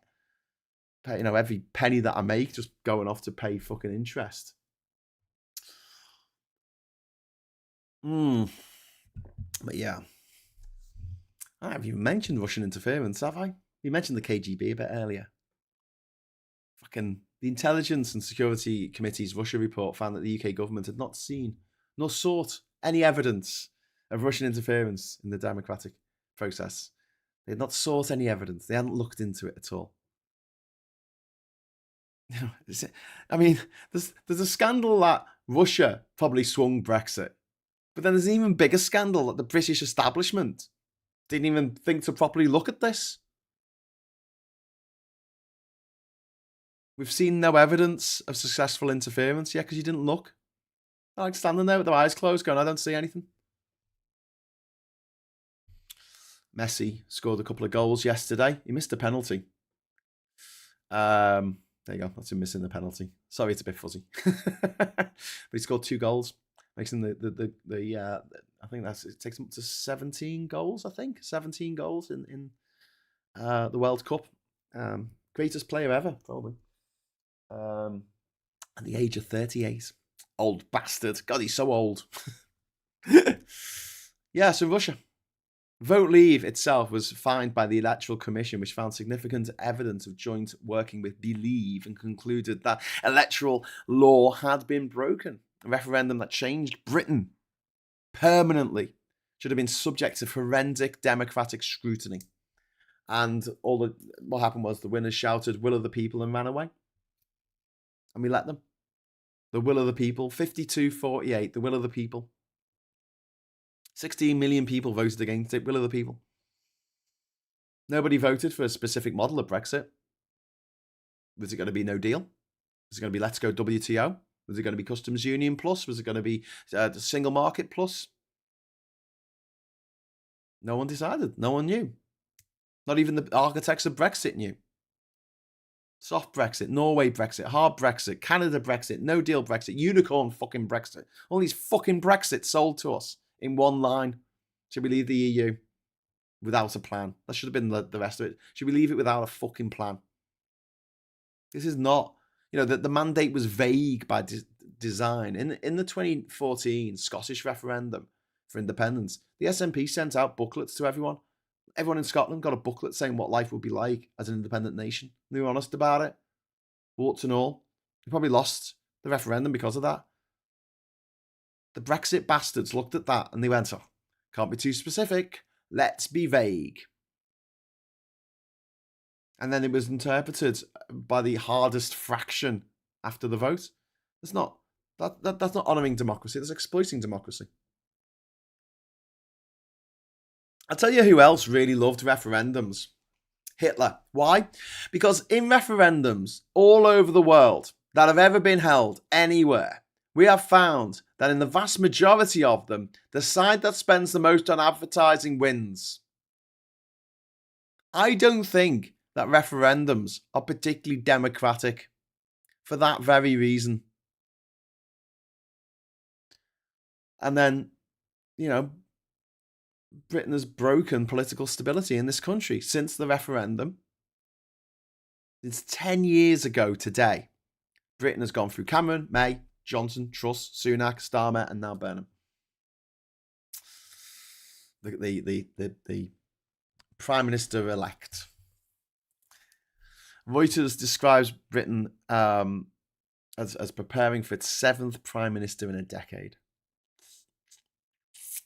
Cameron resigned because he lost the referendum, he called. May was destroyed by trying to square the impossible Brexit promises with the parliamentary reality. Johnson won power by promising simplicity and used that to ride a wave of discontentment with the forces on the left, who were very aggressive and nasty. The left at the time was seen as kind of like the nasty party because they hissed and sneered and screamed at everyone, fuck off and join the Tories. And unfortunately, a lot of people did do what they were told.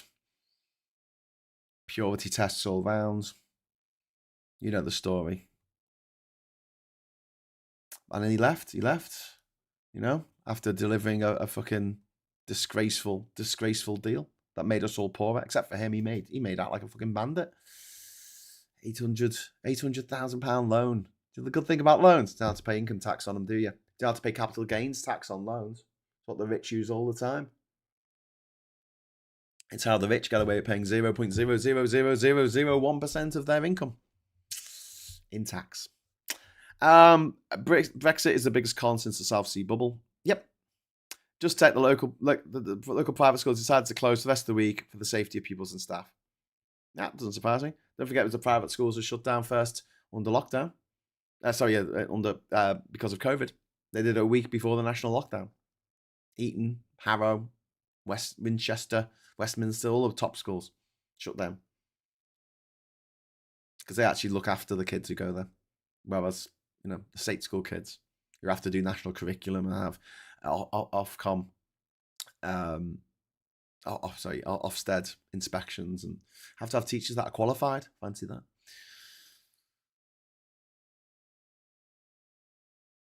Yeah. Truss. Purest expression of Brexit brain fucking economics. Fantasy. Deregulation. Derangement. Market deregulation. This led to market panic. Fucking national fucking embarrassment. And Starmer's tried to make, Brexit politics boring and managerial, but the damage was already baked into the state of the place he fucking inherited. And, I guess Starmer's resignation yesterday, it makes this Brexit anniversary look more like an active crime scene than like history. It's still ongoing. It's still happening now. It's still affecting everything in our daily lives. Can't shut up about it.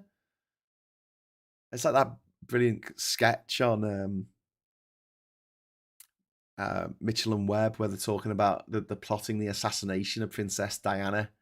And they're like, why are we doing this again? Like, oh, because she's too popular. And if we take her out, then everyone will stop talking about her and stop thinking about her. Over the next 10 years after she died, she was on the front cover of the Express every other day. That that wasn't just a hate piece against the EU. Yeah. And I think Andy Burnham's ascent isn't just a Labour story. It's very much another chapter in post-Brexit Britain. That cannot stabilise itself. And I'm just hoping that Burnham continues what we're on at the moment, which is a long walk back to Europe. And I'm in it for the long haul. I'm not going to give up. I'm not going to stop fighting to rejoin the EU at every opportunity. But I'm realistic about it. I know it's going to take a while. but we're going to have to do it. We've got no choice in the matter. If you want to prosper as a nation, there's nowhere else to go. There's no one else to do trade with on the same level that we can do trade with the EU. We want to grow our economy. We want to get public services back on track. We want to give the children of this nation the future that they deserve, the future that they would have had we not left the fucking EU. We need to get our fucking brains into gear and stop acting on just pure emotion. Look at the facts. Look at the figures. Believe me when I tell you that there's fuck all out there, mate. This is like having a really, it's like living in an oasis. We're living in a little oasis in the middle of a fucking desert. And people keep telling me that there's gold out there in the desert. And I'm like, okay, well, I don't think there is, but even if there is, you can't fucking eat gold. Stay here in the oasis. No, I'm going out for a walk through the fucking desert, into the desert sands, never come back. I'm sitting there going, no, I've got a map. It's all right. I've got my GPS. I've got Google Maps. You know, it shows like for in all directions, 1,000 miles in all directions. It's just desert. No, we're gonna go. We've all voted for it. We're all gonna go out and we'd never do this in any other walk of life.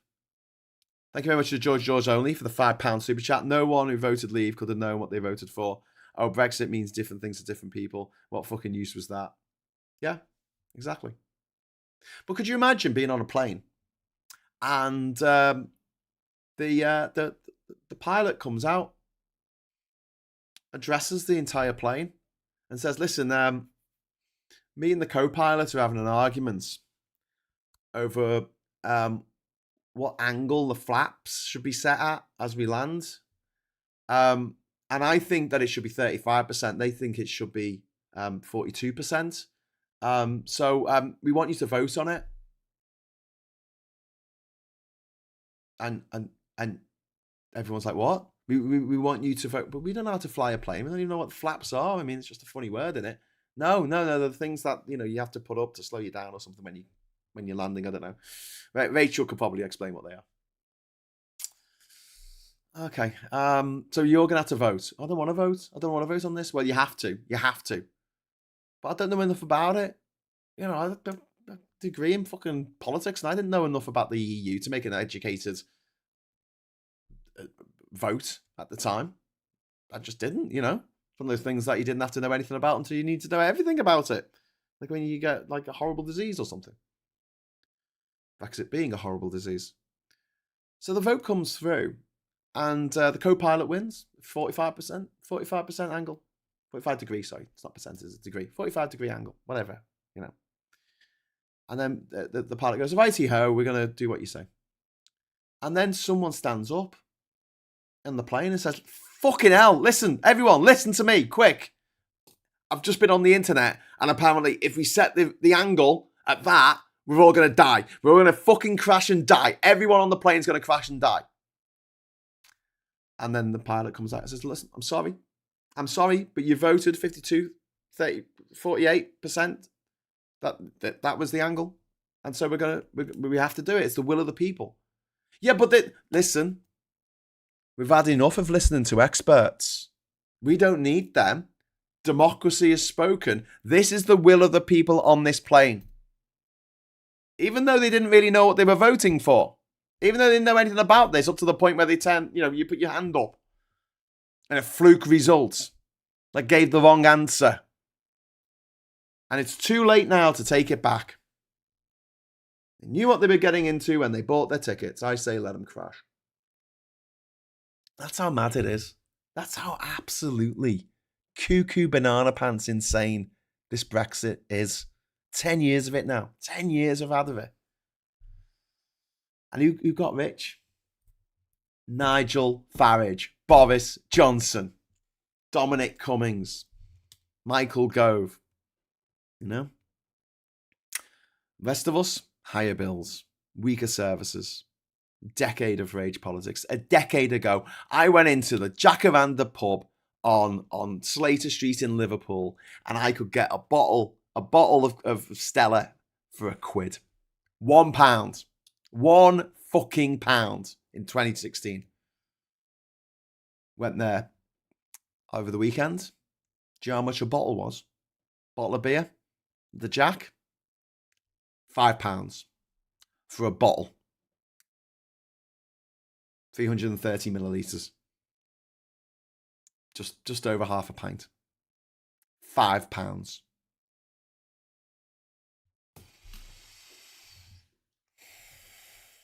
Johnson got into Downing Street. Meanwhile, exporters were drowning, not in money, but in veterinary certificates.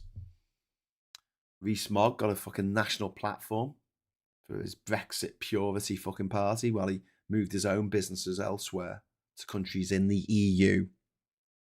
Like a fucking massive hypocrite.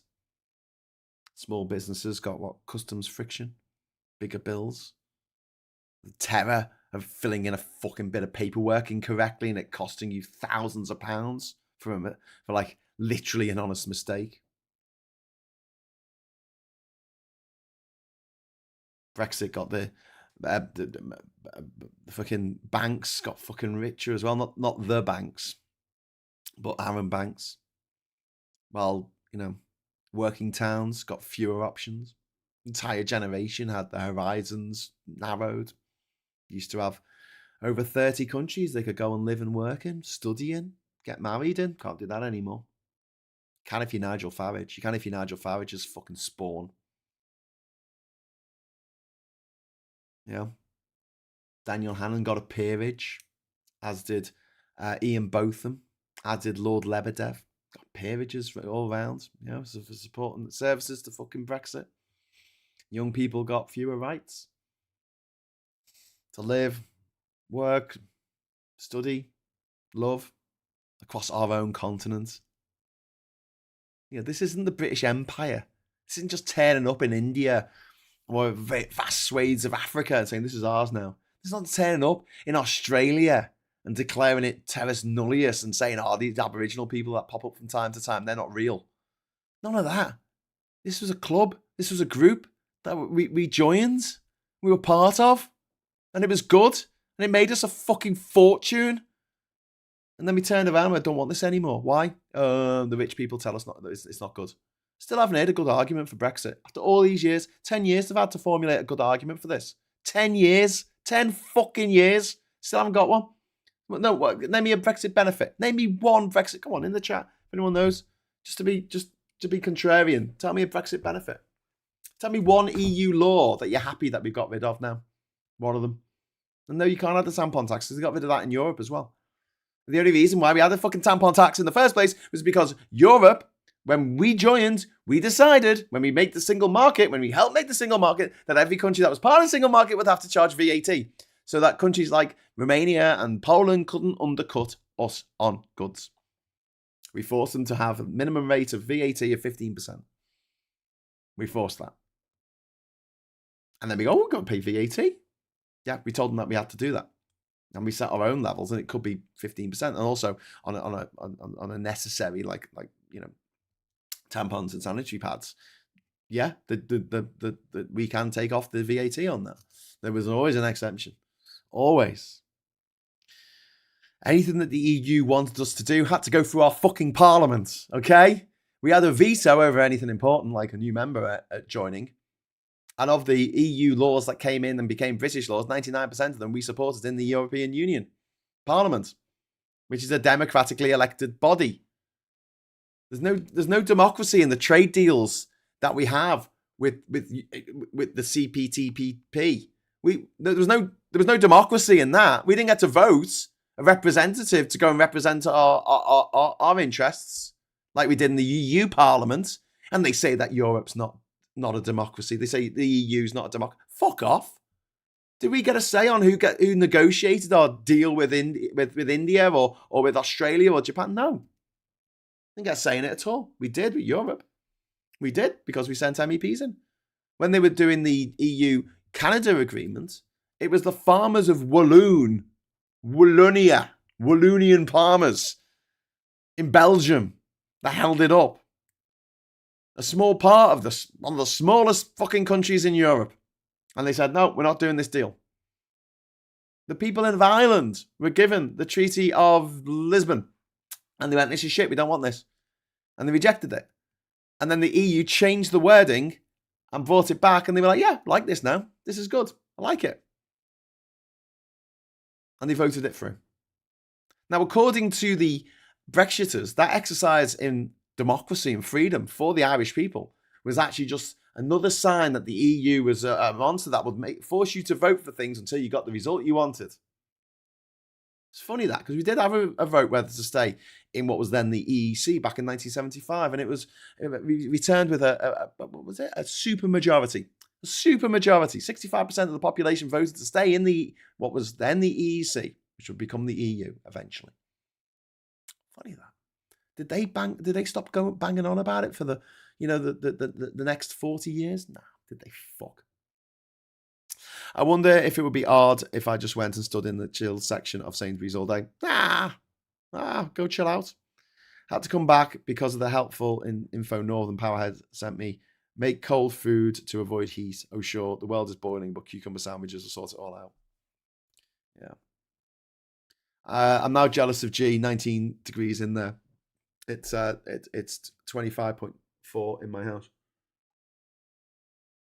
Andy, it's good now. In the winter, it's horrible. In the winter, I'm always cold. Like, so much I actually cry sometimes because I'm so cold here in Durham. Coldest place on earth. People think it's Antarctica, but it's not. It's not. But yeah. Brexit was a bank heist. You know? It was a fucking bank heist carried out by men, who shouted sovereignty, destroyed this country, and then drove away. There's a quote from The Great Gatsby. I'm sure I've got a copy of it over there, but I don't want to have a look for it. I'll see if AI can just bring it up for me. Thank you. Here we go. This is the quote, and this is what I think of when I think of Brexit.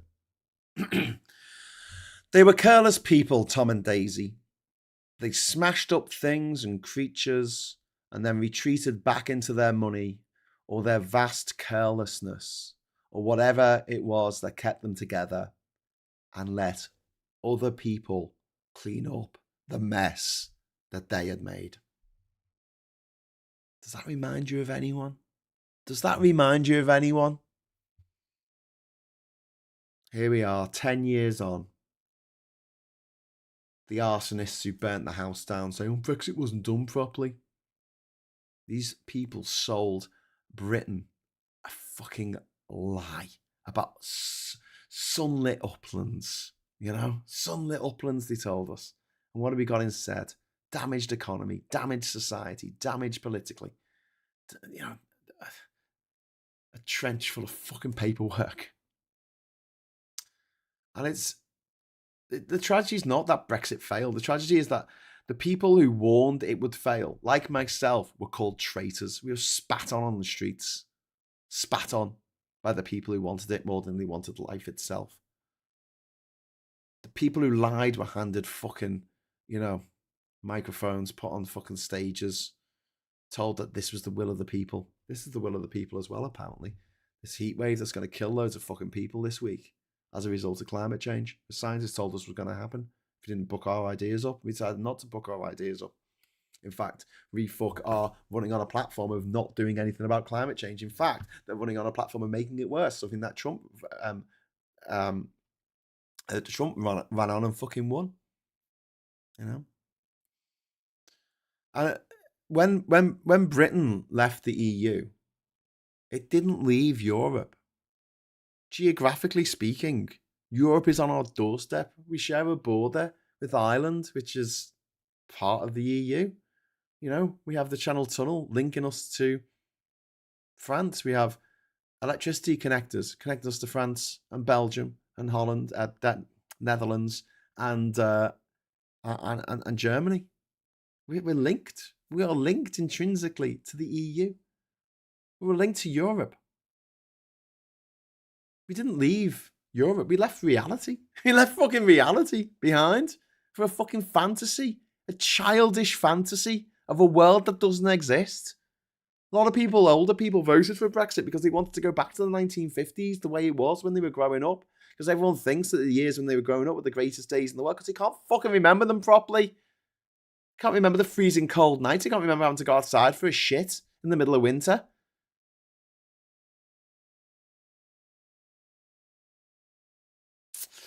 Day after Brexit vote, we asked, because the other half naturalised citizen for the Middle East, when we were leaving the UK by a customer, still here 10 years later. Well, I'm glad you're still here, Mr. Tusk. In very hot weather, though, the compressor overheats and goes into thermal shutdown, so it's not perfect by any stretch. Well, we're going to have to invest in more AC units, aren't we? Air conditioning. To use for the 3 days a year that we get ridiculous heat waves. Farage didn't free Britain from the elites because he is part of the elites. He didn't free us from Europe. We're still part of Europe. We're still part of the continent that is known as Europe. Maybe island off the mainland, but we're still part of Europe. And just goes to show how easily the rich, well-connected, the people with the microphones can weaponize resentment against everyone beneath them. And George only pertinent question there. How was Britain to be done properly without a plan? Don't know, mate. I don't know. Hey, listen, we've had 4 super chats. Thank you very much for the super chat, George. We've had 4 super chats and we've got just over 4 minutes for one more super chat because I set it to 2 hours for 5 super chats for 2 hours.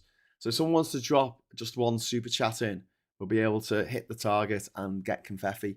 But if we leave it any later than that, then we'll be in trouble because we won't get the confetti. But yeah, the final insult of all this is that the people who broke the country, Farage in particular, you know, he should be in jail for what he's done to this place. Fucking traitor. You know, this guy should be put on trial for treason against the British state, working for the Russians to destroy us from within. And instead, he's there being welcomed with open arms to appear on the BBC, Channel 4, or whatever the fuck. Go on then. Oh, thank you, Martin. Oh, thank you, Chris. Thank you, Richard. Oh, wow, that's a little windfall there. Thank you, everyone, for the £2 super chats. That's really kind of you, and it allows me to do this. 1, 2, 3. Confetti! Woo! We got the confetti. We got the confetti. We got the confetti at last. Woo! I'd like Farage to wear a snorkel. I'd like him to wear a fucking plastic, a bag over his head. Not a paper bag. 10 years we've had this bullshit. 10 years. 10 fucking years. Fucking disgrace.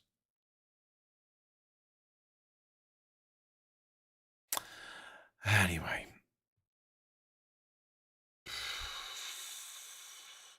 Just reading some messages here.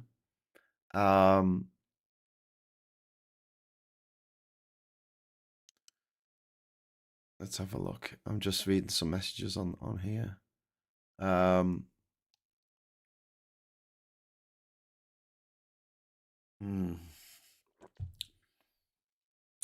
Yeah. Phil Morehouse is saying after the election, Labour and Starmer's polling increases was because the first few weeks looked like shit was getting done. Then after the riots, they decided to sound like they were making excuses to the economy and their polling collapsed. Being seen to do stuff is not just desirable, it's essential. Couldn't agree more, Phil. And Phil says, my main idea is he could say he's making the B network go national, return hard cap of £2 on buses and start to integrate rail services. Start with contactless payments for trains. Yeah. I think we should definitely go down that route. Gallifrey, come on, Graham, be reasonable. The paper bag should be the bare minimum to save us from looking at the groaning testicle. Yeah, I'm just saying it shouldn't necessarily be made out of paper. Just turn the lights off, Graham, says Martin Harrow. Just turn the lights off. You know it's warm when you have a mental map of exactly where the ice creams are in the fridge. 5-inch cooking get out of a brown paper bag. It's brown and actually involves doing something, just not just gum flapping. I met up with an old mate of mine in Sefton Park yesterday before I left. And she sees me, and the first thing she says, "I can't believe I knew you'd be wearing jeans. I knew." I was like, it's like swelteringly hot, and I'm like, "Yeah. What do you want?" I was in Dubai in August of 2010 for a month. I was stuck there for a month waiting for a boat to take me to Karachi in Pakistan. And yeah, I wore jeans the whole time. I didn't wear shorts because I don't like getting my legs burned. I was like, how can you wear it? You go to hot countries, people are wearing trousers. You don't go to India and everyone's wearing shorts. It doesn't happen. One issue. No, actually, workable Brexit plan would have made practical and by extension political sense, because it would have meant exclusively mitigating the harm and crippling nature of Brexit. Yeah, no. It's catch-22, isn't it? Brexit 22. 10 years later. We've got to go back, Kate. We've got to go back. Back. Anyway, so we're going to go back over to the papers. He's not the Messiah. He's a very naughty boy, says the Daily Mail. Messiah without a mandate. Well, you know, Graham Chapman played Brian in the film, right? And he had lots of mandates, if you know what I mean. Anyway, Burnham's left-wing coup. They're going after him already. Left-wing coup. As tearful Starmer departs, his assassin arrives in Westminster. But in a reader's poll, he says without a mandate. What, like Boris Johnson was when he got put in as Prime Minister. It's funny that, isn't it? Burnham angles for power, and that was 200 Labour MPs that turned up in Westminster Hall to greet him when he came back into Parliament. And there's Starmer actually emoting. I didn't think he would cry. I didn't think he would actually cry, but he did. It was good to see. It was sad to see, but in another way, it was good to see some actual raw emotion from the guy. He is a human being after all. And I honestly think that we are... I think that history will judge him a lot kinder than it has our previous fucking 5 prime ministers. My Egyptian brother-in-law always says you never see Egyptians wearing shorts apart from kids swimming. Yes. Honestly, I've been to the hottest countries in the world, hottest countries in the planet. I've crossed the Sahara Desert on more than one occasion. I don't see anyone local wearing shorts. It just doesn't happen. Just does not happen. He'll take a brown paper bag because it's of colour. Yeah. And now put your money where your mouth is. King of the North and South. God, he's united. He's united Lower Egypt and Upper Egypt. He's like the good Pharaoh Nama. Bringing the 2 crowns together. There we go. I like my legs brown. Well, Sean, I mean, I'm sorry, but I don't go brown. I just burn. I just fucking burn. Got no melanin to protect me whatsoever. So I need me jeans. 2-tier Kia. That's quite clever. Starmer quits. That's a bit of a tip. Burnham will be PM within weeks. I'm here. He stood up to Trump, lifted 500,000 kids out of poverty, protected workers and renters, yet the failures were glaring and magnified by an angry, divided world. In the end, a decent man tried his very best in an almost impossible job. And it says out of time. There he is with his wife, Victoria. Emotional Starmer resigns as PM. He says, I've put my country first. Burnham set for coronation. There he is. Same picture there. Oh, well, slightly different picture. What's LAL? What's IAI? Does anyone know what IAI on the back of his phone is? Is that some AI company? We've got King of the North expected to become PM within weeks. Sir Keir Starmer accepts with good grace, calls to step down. Makerfield MP rules out snap election. Of course, why would he? He's not the Messiah, but a very naughty boy. So someone shouted out, you're not the Messiah when he was signing the. He's just after he'd done his declaration to become an MP, and then he was signing the book and something like that. You're not the Messiah, and he responded that he was a very naughty boy, and that's the kind of bounce that, and kind of like thinking on his feet response that Starmer needed to be able to conjure up, and he couldn't. Yes, it will be a continuous of what Starmer's done, I think. I don't think it's going to be a radical departure for those out there who are just waiting for him to declare war on Israel, or whatever the fuck it is they want us to do in Israel. It's not going to happen. It's not going to happen. So if you have the mindset that Labour are genocidal maniacs who just want to go around murdering innocent women and children every day, you're not going to change your mind on that. Nothing will change your mind. And yeah. And the thing is, even if one of the more left-wing parties like the Greens got in, they're not going to declare war on Israel either. And they will continue to regard Israel as a nation state. They're not going to de-recognize Israel. Not that the Greens are going to win. I mean, we've also got to be realistic about that. The Greens don't have the money. They just don't. I mean, who knows? They might do well in the Manchester mayoral competition, but realistically, they do not have the funding that you need. This is why sort of small parties like the Lib Dems never did boss. They do all right with what they've got, but they've got no fucking money. Greens don't have any fucking money. Farage, he's got fucking loads of money. The only reason why anyone's voting for Rupert Lowe's outfit is because it's also a Brexiter, also privately educated.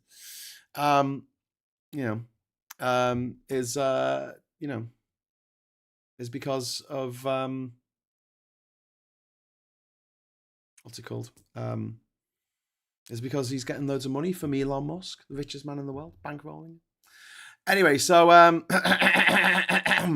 Daily Express, which can go fuck itself all the way to the edge of the universe and then fuck itself some more.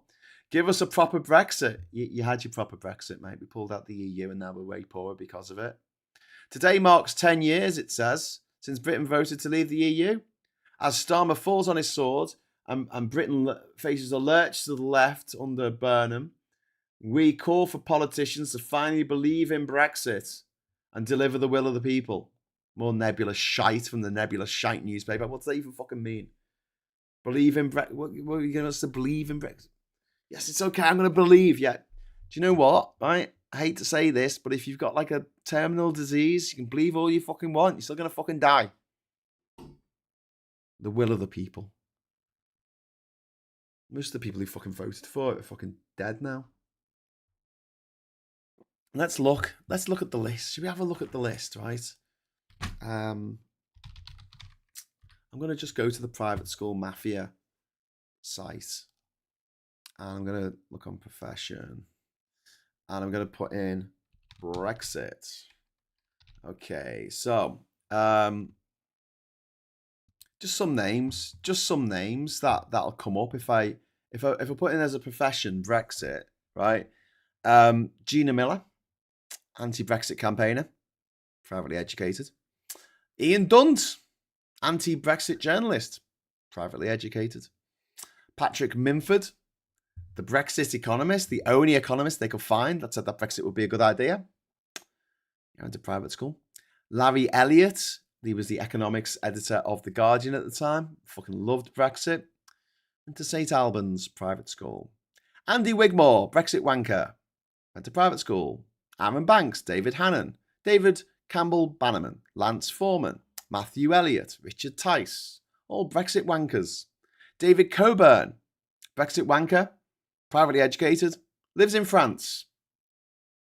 Possible Russian asset. Simon Wolfston, Brexit wanker, Tory peer, chief executive of Next. Ollie Robbins, the former senior civil servant, Brexit negotiator. It's not really his fault that Brexit happened, but, civil servant, privately educated, of course. David Kowinski, he was a former Tory MP, Brexit wanker.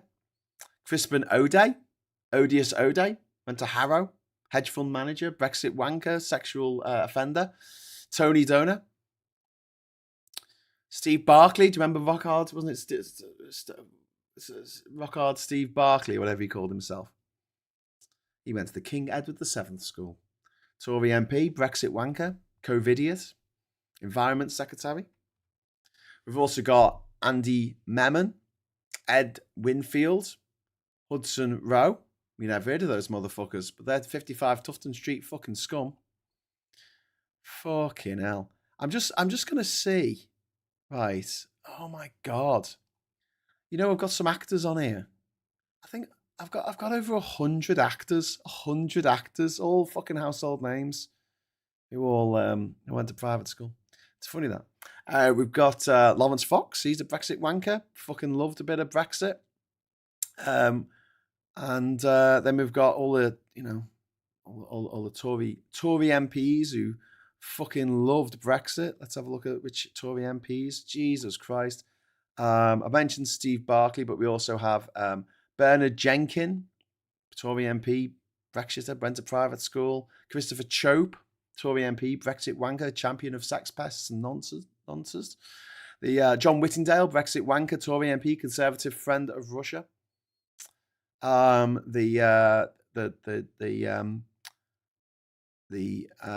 it? Deputy leader of the opposition, de facto. Oh, I need to update that. James Cleverly, remember him? Loved himself a bit of Brexit. Went to private school, of course. Suella Braverman loved herself a bit of Brexit. Went to private school, of course. Esther McVeigh, she went to Belvedere, private school in Liverpool. We used to call them the horse ladies. The horse ladies of Belvedere. Won't tell you what we called the girls who went to St Hilda's. It wasn't very nice. We were children. Shut up. Rugby was the school attended by Andrew Mitchell, Tory MP. Rishi Sunak, obviously, Tory MP, Brexiter, former Prime Minister, went to Winchester College. Desmond Swain, lunatic. Tory MP, Brexiter, went to Bedford School. Jesse Norman. Robert Jenrick, Brexiter, went to private school. Tom Tuggenhat, Brexiter, went to fucking private school. Kemi Badenoch, Brexiter, went to private school. Claire Cortinio, went to private school, another Brexiter. Mel Stride, massive fucking Brexiter, went to private school. Tory Piers, Digby Pudding Jones, went to private school. Massively into Brexit. Fucking loved Brexit. Charles Monkton and his weird fucking googly eyes. Went to Harrow. Brexiter. Climate change denier. I love that I've put the profession for Digby fucking Pudding Jones as pudding. It amuses me anyway. Who else have we got on this list? Alexander Fairmore Hexeth. Went to Ampleforth with James O'Brien, presumably. Tory Toff, UKIPper, Brexiter. And the uncle of criminal refucker, gorgeous, posh George Cottrell, who's a criminal. Actually spent time in jail, I think, in America. His crimes. Now he's a big funder of the Brexit Party or whatever it's called these days. That's nice. Tom Wilson, UKIPper, Brexiter, went to Radcliffe College. Douglas Carswell, Tory MP, went to Charterhouse, Brexiter. Robert Coville, Eton, Brexiter. Charlie Elphick, remember him? Convicted sex offender, MP for Dover. Tory MP for Dover, massive Brexiter, convicted sex offender, Brexiter. Went to private school. Christopher Harbour, who we've mentioned before, Brexiter, BFUC mega party donor, gobshite, biggest funder of Nigel Farage, who also went to private school. Christopher Harbour went to Westminster School, which is actually a public school. It's one of the posh ones. One of the private schools are already posh. This is even posher. Archie Norman, the chairman of Marks and Spencers, former Tory MP, Brexiter. He went to Charterhouse, darling. Charterhouse. Boris Johnson, obviously. Disgraced former PM, MP. Brexiter by convenience, philanderer, liar, cheat, criminal, Russian asset, all-round scumbag. Brexiter. Adam Holloway, Bill Cash, Marcus Fish, Nigel Lawson, Simon Clark, Mark Reckless, Jacob Rees-Mogg, all massive fucking Brexiters. Bruce Dickinson, of Iron Maiden fame, Brexiter, private school. Barry Gardner, hung out with the previous leader of Labour a lot. Corbyn Crony, private school. Annunciata Rees-Mogg, massive Brexiter, gets to go on the telly, talk bollocks. Yeah, no surprise there. And just by the way, as well, I don't want to leave the Lexuses out. Andrew Murray, not the tennis player, but the crony of the previous leader of the Labour Party, loved himself a bit of Brexit. Went to Worth School, very, very posh. Seamus Milne, do you remember him? The little guy used to follow the previous leader of Labour around. Went to Worth School. No, he went to Winchester College. Winchester. He went to public school. That's a proper one. Andrew Murray, actually, who was very close with that clique. He's actually part of the aristocracy. James Schneider, co-founder of Momentum, private school. John Landsman, co-founder of Momentum, private school. Jenny Formby, the former NEC leader, massive Brexiter. Corbyn crony, also went to private school. John McDonnell, St. Joseph's College, Ipswich. He got there in a scholarship. Labour MP, very close to the previous leader of Labour. It's almost as though there was a clique that you weren't allowed to be part of unless you went to private school. For this and another 1,200 names, everyday household names, feel free to comment in the chat feel free to have a look at the website, privateschoolmafia.com. Who else have we got in here? Ooh, we got a guy called Andrew Lloyd Webber, Tory scum. Flew over to the UK from New York. He was in New York. He flew over to the UK, especially made a special trip to impose the 2-child benefit cap on poor people. He went to private school. He's on the list. He went to Westminster School. He went to one of the top private schools in the country. Also, Brexiter. Graham Stringer, MP. Blakely and Middleton South, Brexiter, and denies dyslexia exists. Hey, listen. I know that 1,319 sounds like a lot. Okay, I know that it sounds like a lot of people. But here's the thing, right? There's more of us. So although they do have all the power, there's more of us. And if we are going to have a divided society of us versus them, I don't want this to be the case, but if we were going to have a divided society, because we have to have someone to hate, right? You know what I'm saying? And we can be just as hypocritical as the racists. We can say, oh, no, not Frank Bruno, he's all right, he's one of the good ones. We can say that about people who went to private school.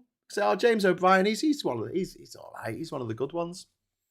Just don't mention our friend Sangeeta, or you get blocked on social media. Don't you, Jimmy? Yeah, that's the rule. There's more of us, but we don't count. So they went, no, we do count. Of course. There's more of us. We just need to get a bit more organised.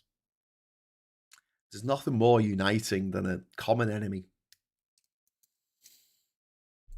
I wish that climate change was the common enemy. I wish that we were doing something about climate change so we weren't getting these red weather warnings of people are going to die. People are going to fucking literally die. And yet Nigel Farage is still going to get on the stage at the weekend and say that climate change isn't real and we need to drill more oil. Yeah. Anyway, so 10th anniversary of Brexit. Prime Minister resigned yesterday. Wow. May you live in interesting times. Keir's tears, Andy's crowns. Starmer quits and Streeting backs away. Prime Minister in 3 weeks. Burnham arrives for Coronation Street.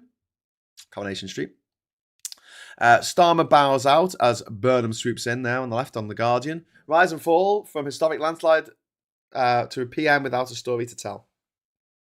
Burnham could become Prime Minister by 16th of July as momentum grows. Miliband may be next Chancellor as Burnham starts to draw up policy plans. I wouldn't mind Miliband as Chancellor because he'll put more money into renewables, and that's what we need to do right now. We need to be on a war footing for getting onto renewables and getting off gas. We need to be, we need to go cold turkey with gas and oil. We need to get rid of this shit. We need to get rid of this shit out of the veins of our country. We need to stop smearing every fucking available spot of our country with this shit. We pour it all over the ground and make roads out of it. We use it for glazing, for windows on buildings. And so there's all plastic. Everything looks like it's made of plastic or toxic fucking oil gloop on the fucking floor. We use it for everything. We use it for making clothes. We use it for making just everything. And it's ridiculous. And we need to start looking at things that are sustainable for us to make shit out of. But Graham, we all know that transies hiding in public bogs cause climate change. So they are doing something about it. Gallifreyan Wren, yes, obviously. That's the big issue. I tell you what, though. This guidance is blowing up in those stupid turfy fucking faces. God, it's blowing up in their faces good and proper. It's great. You know, the more and more I've seen, I was out in Liverpool this weekend, the more and more places are taking the signs off the fucking doors. Here's the choice, transphobes. You can either spend 50 grand on installing a new toilet in your bar or your restaurant or your cafe or whatever the fuck it is, or you can take the sign off the door. Not have male or female toilets, just have toilets. And then you are within the law. You're within the guidance. Yes, there's going to be big, hairy men like myself in the women's bogs because there ain't going to be women's bogs anymore. Good job, J.K. Rowling. Good job. Those toilets you'll never fucking use because you have people to carry a toilet around, the gold toilet behind you on a sedan chair, don't you? A little throne that you carry around so you can have your own little poopsie and your own little toilet, your own little gold-plated toilet. She's never going to be waiting, queuing up outside the girls' bogs in the fucking happy eater, is she? It's transies that sneak into your bedroom at night and tie knots in your hair. It's transies that you make money for out your pocket and hide it down the back of the couch. That's the pen vortex in the Hitchhiker's Guide to the Galaxy. Actually, it's the transies. They're taking your pens and they're throwing them into the vortex for some reason. Question mark. Profit.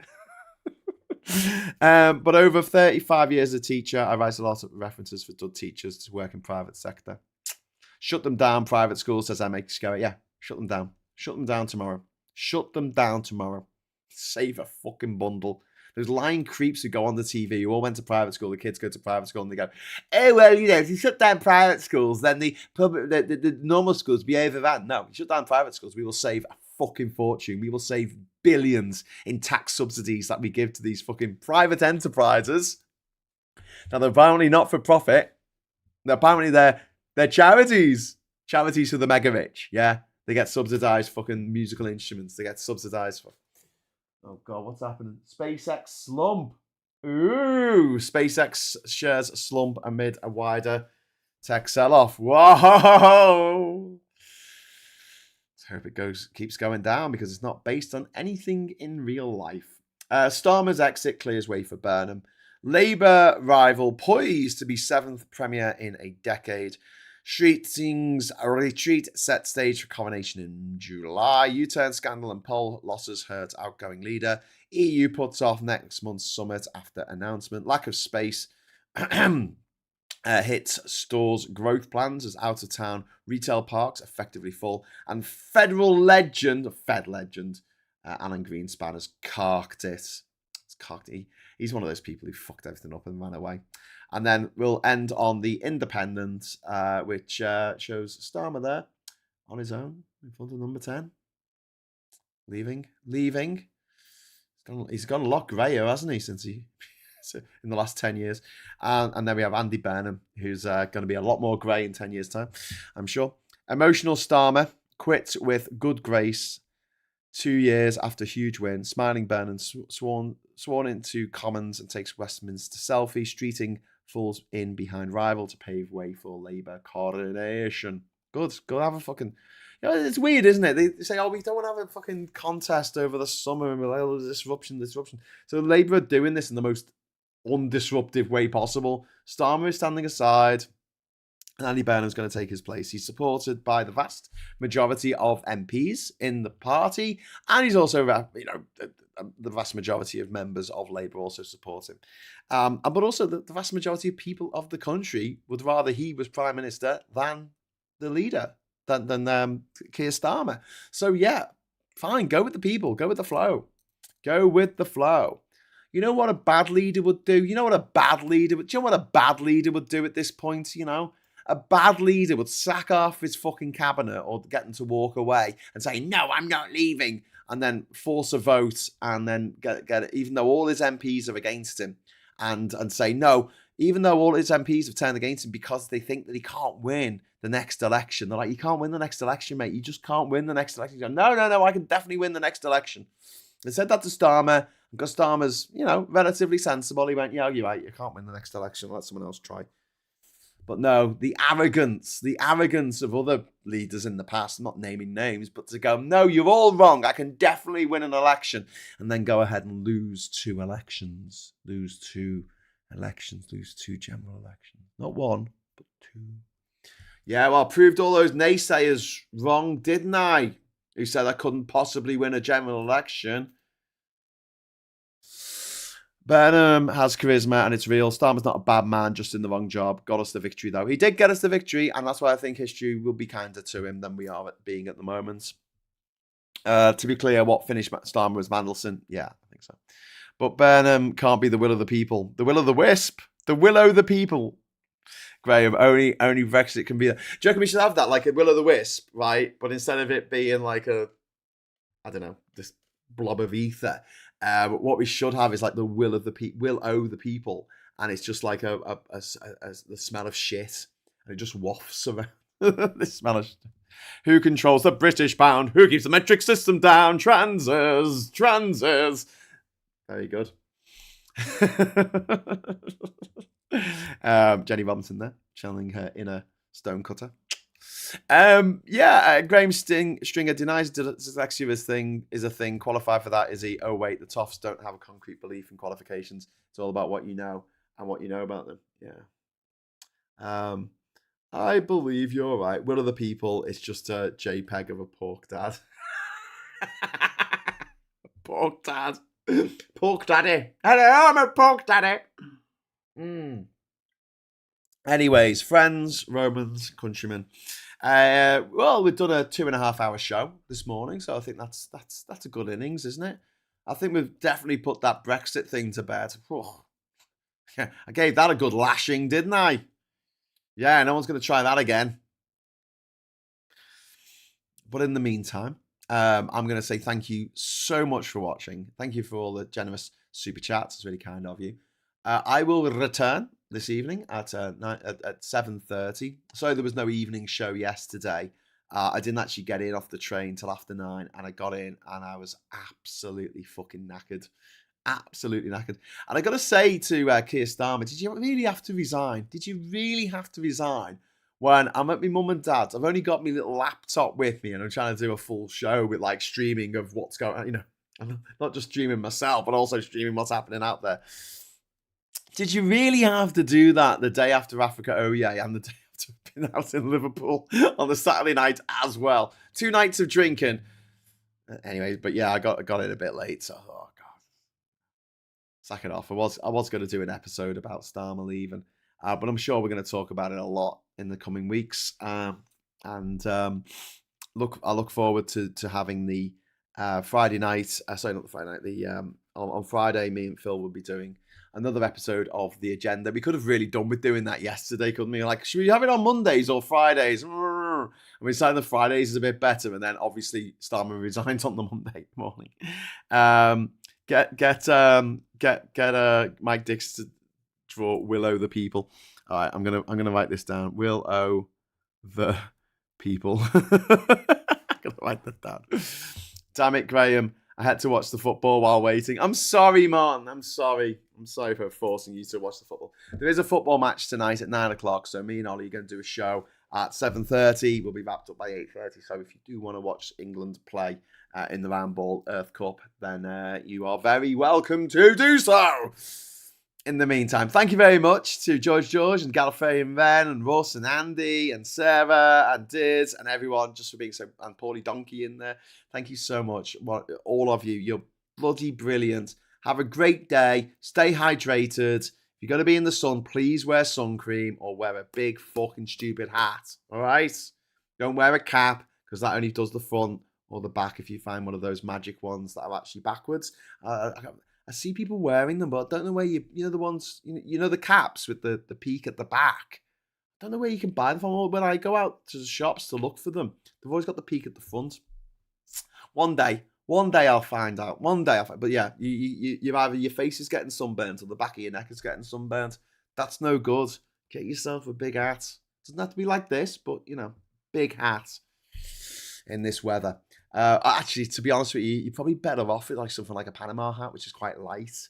This is quite a heavy hat in terms of like, you don't want to go running or do any exercise outside with this hat on because you'll end up with it. It's got like a band in it, like a slightly elasticated band that sort of holds it onto your head. And after a few days in the sun, it tends to get a bit whiffy. Not like French Wi-Fi, that's whiffy. I'm talking about whiffy. Actually, that's genius. Convince the pork dads that Brexit was a trans plot and watch their brains explode. Yeah, we should do that. Lol, Graham, you nut. Yeah, you knows it. Thank you. See you at 7:30 tonight. This afternoon, we'll be trying to do a little bit of writing for the book, the sequel to Man of the World. Please join me in that for that at 1 o'clock today. And obviously, it's ASMR. It's not going to be that exciting. Just come along if you want to be inspired to write yourself, or you just want the sound of me clanking away on my keyboard in the background. But I'll be working on chapter 10. I'm still on chapter 10. Until then, I love your hat. Oh, thanks, Alexa. Thank you so much. Kat used to love my hat, but now she has to live with it all the time. She's like, Graham, could you take your fucking hat off? And I'm like, why? She's like, because you're in the shower, you idiot. And I'm like, oh yeah, that's a Boston Tea Party, billionaires not paying taxes. That's the one. Okay, thanks very much for watching. And until we meet again, I'll say hello, good evening, welcome, and goodbye. And fuck Brexit.